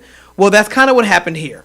It went from, oh, everybody's having babies, so we don't have to worry about the world being repopulated, to, wait, the birthing rate continuously seems to fall. And now it's at the lowest it's ever been since 1909, which means we can't replenish the earth, which means that affects labor, that it's just the tumbling China's effect. Already overpopulated. We're good on populating the earth. You already know I'm not having any kids, so. Oh, I'm See, about to have and me there a- it is. I'm gonna be cheaper by the dozen over here. Oh my God. All right, so here's what we're looking at. So the number of babies being born in the United States continues to fall and has now hit a new record low versus 2017. Last year, about 3.8 million babies were born in the United States, which is 2% lower than the babies born in 2016 and the lowest recorded numbers of births in 30 years. All right, so what's more, this gets a little more interesting. So there were about 60 births per 1,000 women ages 15 to 44, which is 3% lower than the rate in 2016. And again, the lowest recorded rate since the government started tracking baby births in 1909. That's just adults. The teen birth rate fell 7% from 2016 to That's 2017. It did. It was, but if you're looking at the adults falling, you at least would think that Yeah. the teens were going to hold the weight and Yeah. hold the line, which now we're learning is not true. So their no rate teen fell rate. 7% from 2016 to 2017 to a rate of 19 births per 1,000 teens ages 15 to 19. That's low. In addition, birth rates generally decline for women under 40, reaching record lows among women in their 20s. The people that wrote this report found. And for women of color, the birth rates are dropping as well because a lot of them women are dying in childbirth, not even just their babies. That's another part of the conversation because a lot of people feel like they're doing it in higher density populations of women of color and they're trying to get those bills passed in those states first. So a lot of people think it's like population control in the sense of It wouldn't be Race- Well, looking at the numbers is because when we talk about abortion, Simone has statistics. So statistically, it looked like Caucasian women were having more abortions because they can afford them. Mm-hmm. So the issue was, okay, well, if that's the case, now they have to regulate because minority people are having more babies, which will make the demographic change. Mm-hmm. So that's what a lot of people are saying. That's the issue. I think they're trying to increase poverty among people of color, because if you are going into areas where women of color can't even afford an abortion, you're asking them to forcibly keep these children more, and then you're going to be mad at them on top of that for being on welfare. Now the poverty is going to go up because they have more mouths to feed and they're still not making enough money, and now you're going to have a higher poverty rate of women of color, or just people of color in general. Well, I That's think how one problem creates another problem. Yeah. So I think the issue was because Caucasian women are having more abortions, and that will seemingly make them the minority moving forward, which had already been predicted anyway. Yeah. Seemingly making them the minority, then the issue becomes, okay, we got to stop that because we don't want to be the minority. But in order to do that, now it goes across the board. So now you have to say nobody can have abortions. Well, we've not really been prone to do it anyway because most women can't afford it, so they were already having it. But now you create another problem because now and we said this on Friday, now you're making them have kids that they can't afford the ones they have. Exactly. And now we're going to be having, I don't even like to use the terminology, but you're going to be having more dumpster babies. You're going to be having more deadbeat fathers. You're going to be having the adoption, because people are saying like, oh, they can put their kid up for adoption. Nobody adopts those kids, sorry. The adoption rates are already so low, and most of these kids age out of adoption. That's where most of the youth homelessness comes from. Mm-hmm. And that's where a lot of these kids are going to be getting molested, killed, like all these that things. stuff happens. It's literally, and my thing is the conversation of pro-life and pro-choice is so infuriating because it's not black and white. Because if you're pro-life, you're not guaranteeing that this kid is going to be able to have food, to be able to have a house, be able to have a good life. They could be ending up, now that you're forcing people to have babies, and a lot of some women who were already using abortion as a form of birth control, people are just going to be throwing their kids out. Like, you just don't, it's just like you said, problems creating more problems. And I just feel like this is going to spider web to create a Handmaid's Tale, man. Handmaid's Tale. Have you guys seen Handmaid's Tale? I Our tried world it. I is about couldn't to get be. into it. It's a dystopian world where they take women's rights away, and only a few women are left to be able to have babies, and like they basically enslave them and then take their heard babies, and the of it. rich white people get to house, and they all keep their babies, and they're their babies, but they take them from the slave women who are the only few left that can have children. The rest of the women they just kill. Okay. I hope we don't get to that point. Well, Well, again, it's snowballing because, again, now you just tell all these women they can't have abortions. But a couple of months ago, you were having a conversation about cutting government assistance. So who's going to take care of these babies if the government's not willing to step in and Exactly. fill the gap? Because now you want to force them to have kids. Not to mention, piggybacking on what we talked about Friday, you don't have enough doctors to deliver these babies. So you. who's going to do that? So then And then thing y'all goes, so anti-midwives and so anti-home birth, so who's going to be... and then you fall back to the kickback, which is, well, let the nurses train the nurses to do it. You don't have enough nurses either. Exactly. So you don't have Exactly. enough doctors. You don't have Who enough gonna be taking care of the nurses. sick people? Also, on top of it, doctors were not like unless you're in that field, are not primarily trained to give birth. This Exactly, is a that's a medical procedure to specialty them. is Yeah. to take care of childbirth. So you don't have enough specializations in childbirth. So you can't financially take care of them because what the government in essence is saying is we don't want to get involved. You have them, you take care of them. In essence, what you're saying. Yeah. But now you're telling them, yeah, but we kind of need more babies. So you got to have the babies, but we don't want to pay for them. Right. But you got to have them because if you And we're don't not have gonna give them, you more money. We're not going to increase salaries or nothing like that. oh, Everything's that's a gonna whole stay other the same. Now we circle back around to we got to pay the working class more money because you're telling them now you got to have this baby because we need you to have this baby because if you don't have this baby, we're not going to have enough people in the Exactly. coming years to continue to live the way we live. So we need you to have this baby. We don't want to pay you more on your job because you are the middle class. And the middle class is already being erased already. That's already diminishing. So And we want you to have this baby. We don't want to give you more money, and we don't want to get involved. So you know, like we're not going to give you any and I more just money. get so infuriated how much I've been hearing people say like, "Oh, you can put it up for adoption," because I'm like, you don't know how many kids are not getting adopted. In Georgia, and it has doubled, I think, over the past year. But there are children and sitting. especially for children of color, the people who are adopting children of color want them to come from Africa, want them to come from India, want them to come from another country, and then it's just. It makes no sense. And this conversation has just been infuriating me all week just because people are seeing this as a black and white issue when it's so much not. Because it's like, it's not a conversation of like, nobody's saying like, yes, kill babies. Like nobody is having that conversation. It's just that we are literally setting these children up for failure. Well, all right, so let's get into why are women not having babies? Our there's an array of generation reasons. likes their jobs. Everybody wants a career, right? I think That's there's what I an keep array of hearing. reasons. Like with my generation, we're like, let's get our job, let's secure our bags before we settle down and have a family. Well, it's a combination of that, and the report was saying that a lot of women just don't feel like they're ready. Well, I can see that because.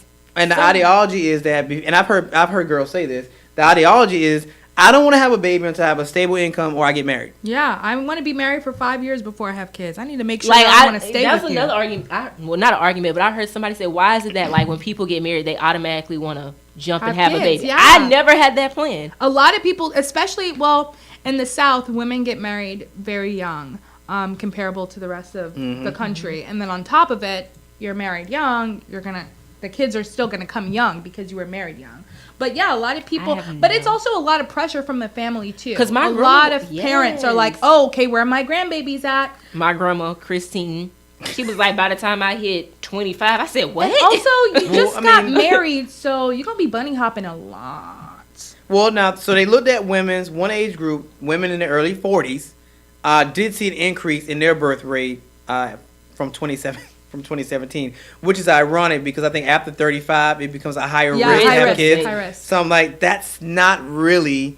So look at it this way, it's almost polar opposites. So on one side you have the women who are 25 to about 35 saying, I'm not really stable enough to have a kid. I'd rather focus on my career. I'd rather be married. Not really ready to have kids right now, which in essence is the prime time for you to have kids, body-wise. But then on the opposite side of the spectrum, you have women over 40 going, yeah, I don't waited too late. So we doing this today or not? Like, how are we doing this? We doing this today or not? It can't cancel each other out because at 40, your body is at a point where it's like, okay, we getting ready for menopause. So you're trying to put some babies in here. We got 2 eggs left, sweetheart. Exactly. It's like, honey, we getting ready for menopause. How we going? You want to have a baby now? Right. We getting ready for menopause. So you're at a higher risk of not having a healthy baby. And on the opposite side, it's like, okay, we kind of need y'all to have babies, but y'all don't want to have babies because you're not ready to have babies. People don't want to be, an older parent. I don't want to be an old mom. Right. So I was like, if I do have a kid, it would be like 30 to 32. If you're not here right there. Yeah, exactly. Oh, well, Bella's going to be my kid. That's my dog. Do you guys think that there also may have been a trauma in the recent years with like police brutality? I know that I had a time when I started seeing it that I had a moment where I was like, do I even want to have kids in this world where if I have a black son, I have to be so terrified of this? Or with the LGBTQ community of like, do you feel like maybe there might be a fear in women of like the world that we're living in right now, that they don't want to bring children into it until they feel like there's some stability? I mean, I do, but I think it does fall down to what they were saying. Like, and I listen to a lot of younger girls, and that is the running theme is that I can barely take care of me. Yeah. Let alone a homemaker used to be a profession, and so I think back in the day that was like a women's career.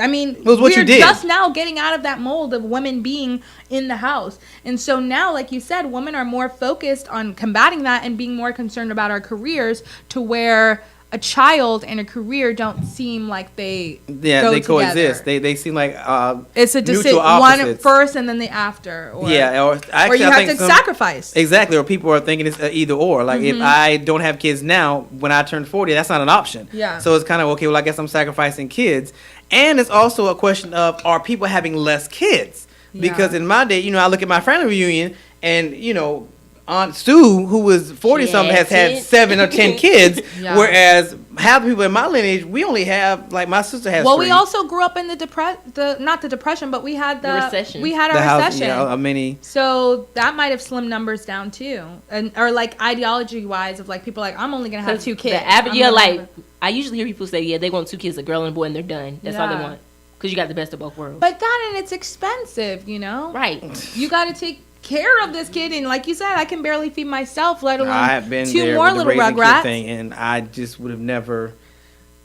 First of all, I didn't account for it, and then to do it and live through it and with twins, it was a chore. I'm just like, I don't see how people do this. Like, this is, and especially with the twins because they were different sizes, so it was 2 different everything. So it wasn't like I could buy a box and we just use that box for both of them. No, Yeah. Caleb is a size 2, Kalia is a size 3, Yeah. and by tomorrow she's a 4. So buying a 24 box of Pampers was not a feasible solution because she was growing so fast. Yeah. And then you get in the clothes and they get older. It's just not ideal. Yeah. But I don't know. I guess it's kind of crazy for me that because we used to joke about this with Japan and China. It was like, y'all have population control. Y'all gonna have 1 child. We got 6 over here, player. Right. And now for it to be like, wait, so we got to beg y'all to have kids now? Like Right. we got to pass laws so you won't get rid of babies? Right. It's like, how did we get here? And I honestly think that's how it happened. I think they were having a meeting and somebody was like, oh, yeah, so, we were happened to be doing some research and we discovered that the birthing rate is surprisingly really low. Right. And they were like, wait, how low? Yeah, it's the lowest it's ever been. Wait, what? Right. And then, we got to make a law on that. Exactly. And then, it comes around because when they look at one thing, it starts showing other pictures. So I think it became a matter of, wait, so somebody asked a question, okay, so what does that mean?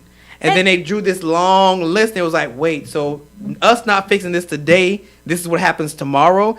So that means we need to fix it now. And that's like and that's valid. But I think also when you get into like the social world, that has been so not communicated. Like you said, you had to go out of your way to be like, okay, what is this about? How did this start? Because when it hits your ears, it just sounds like you're trying to snatch my rights as a woman away, or just you're trying to control. We're literally in a patriarchal society where most of the government is men, and they're now telling us women, you cannot do this. I mean, it's the equivalent of voting. Like, hey, you can't vote. Hey, you have no say over your body. We're in control of that. And just even when you get deeper into it and you hear the reasons, it's like, okay, I can understand it more. But when it hits my ear, that's not what I'm hearing.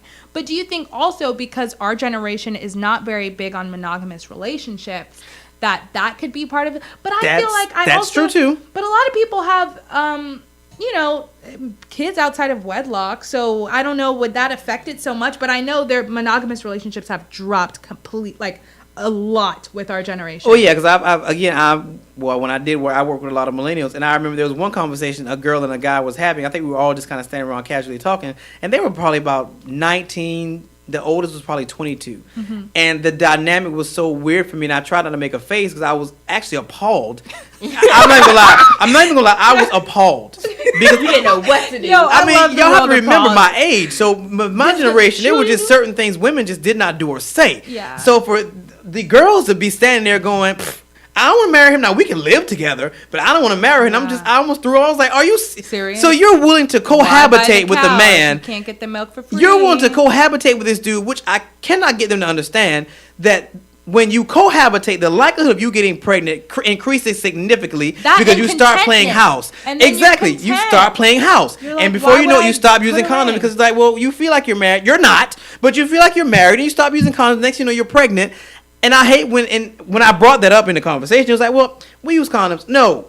You're going to get comfortable because Yeah. you're going to see each other every day. You're going to live together. And before you know it, It's you're going gonna to be feel spontaneous. You gotta like be you're thinking about married. that. Yeah. And bam, you're pregnant. You never accounted for it because Yeah. you just thinking, oh, well, this is a And I casual also- thing. And, we'll just. I'm more of a person where, like, I kind of want some mystery. Like, I kind of want to save something for something. Like, I feel like living together is for the engagement period, at least for me, so I can see. Because I think it is important to live with somebody before you marry them because people switch up when you realize what they're real. like in the house.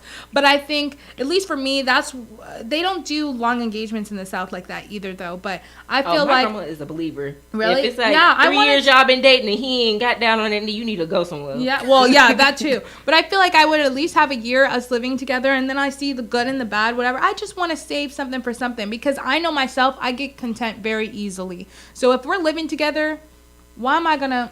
how could I expect you to put a ring on it when I'm not doing nothing different than what we would be doing when you do put a ring on it? Well, I mean, it's that, and I guess it's the desires of males and females.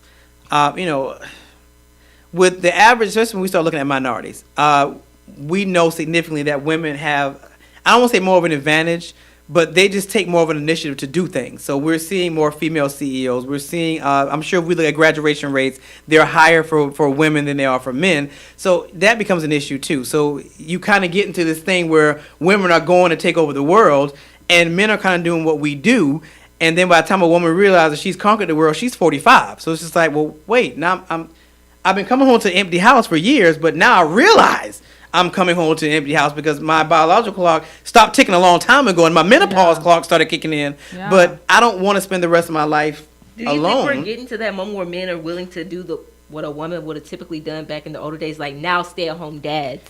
Because, Liz, my uncle was a stay-at-home dad for a while. Like, he still worked, but he was working at home. Toxic masculinity is far too rampant, I think, for men to get to that point in the next 10 years. I think we have a little bit more time before a noticeable amount of men are doing that. Because when I said stay at home, it wasn't like he wasn't working. He was still working. He was just at his house. But I mean to the fact, like, no, you know what? First 5 years, I'm going to stay at home and you can go do your thing. Well, you know what? I don't mean to talk about my... I know two adults who the husband stays at home and has a working from home job. But even though he's home more than the wife, it's still the wife comes home and cooks, the wife home. You know what I mean? Mm-hmm. So it's not like they're really taking on all of those things. Yeah. Exactly. Because it's still embedded in our society that there are these gender norms and like... There's a very big fear of change, and you can't deny that. And a lot of people are so fearful of that they often use children as like, we don't want our kids to be having to deal with all that. But the children are the future. And children, if you don't teach your children a different way, then they're going to end up having the same exact ideologies as you. And so a lot of these people who even recognize that gender norms are wrong are still instilling them in their children. And even if you want your child to know that those are not the norms, you're teaching that and they're seeing that in their house. And so they're going to end up, even if they're vocal about it, they're going to end up doing the same thing, and it's going to be a recycle thing. And because people are so fearful of introducing children to something new, that's why we just keep seeing the same thing, because the only people that can change it are the children, because everybody who's grown is already set in their ways. And it takes so much for you to switch. I've just learned from myself, going to DC and coming back, I learned that I really had to shift my personhood completely and the way that I saw things, but it's a lot of work, and a lot of people aren't willing to put in that time when it's like, you know what, it's just easier to see it how I see it and hope that the people after me don't. And that's a good place to end it because it's actually 2 o'clock. So we're going to end it there. Shouts out to Star, my little media pumpkin, for coming in and sitting in with us today. Y'all may be hearing from her a lot more lately. And, of course, Jazz for being who she is, just Jazz. And we will see you guys on Friday. Remember, at 3:30, you can head over to the Now Network and see my show, the Leadership Blend TV show. I do not know what I was talking about there. I'm not even going to lie. But I can promise you it's going to be good and it's going to help you be a better leader. So we will see you guys on Friday, same time, same place, on the Leadership Blend with your host, Ricardo D. Rice.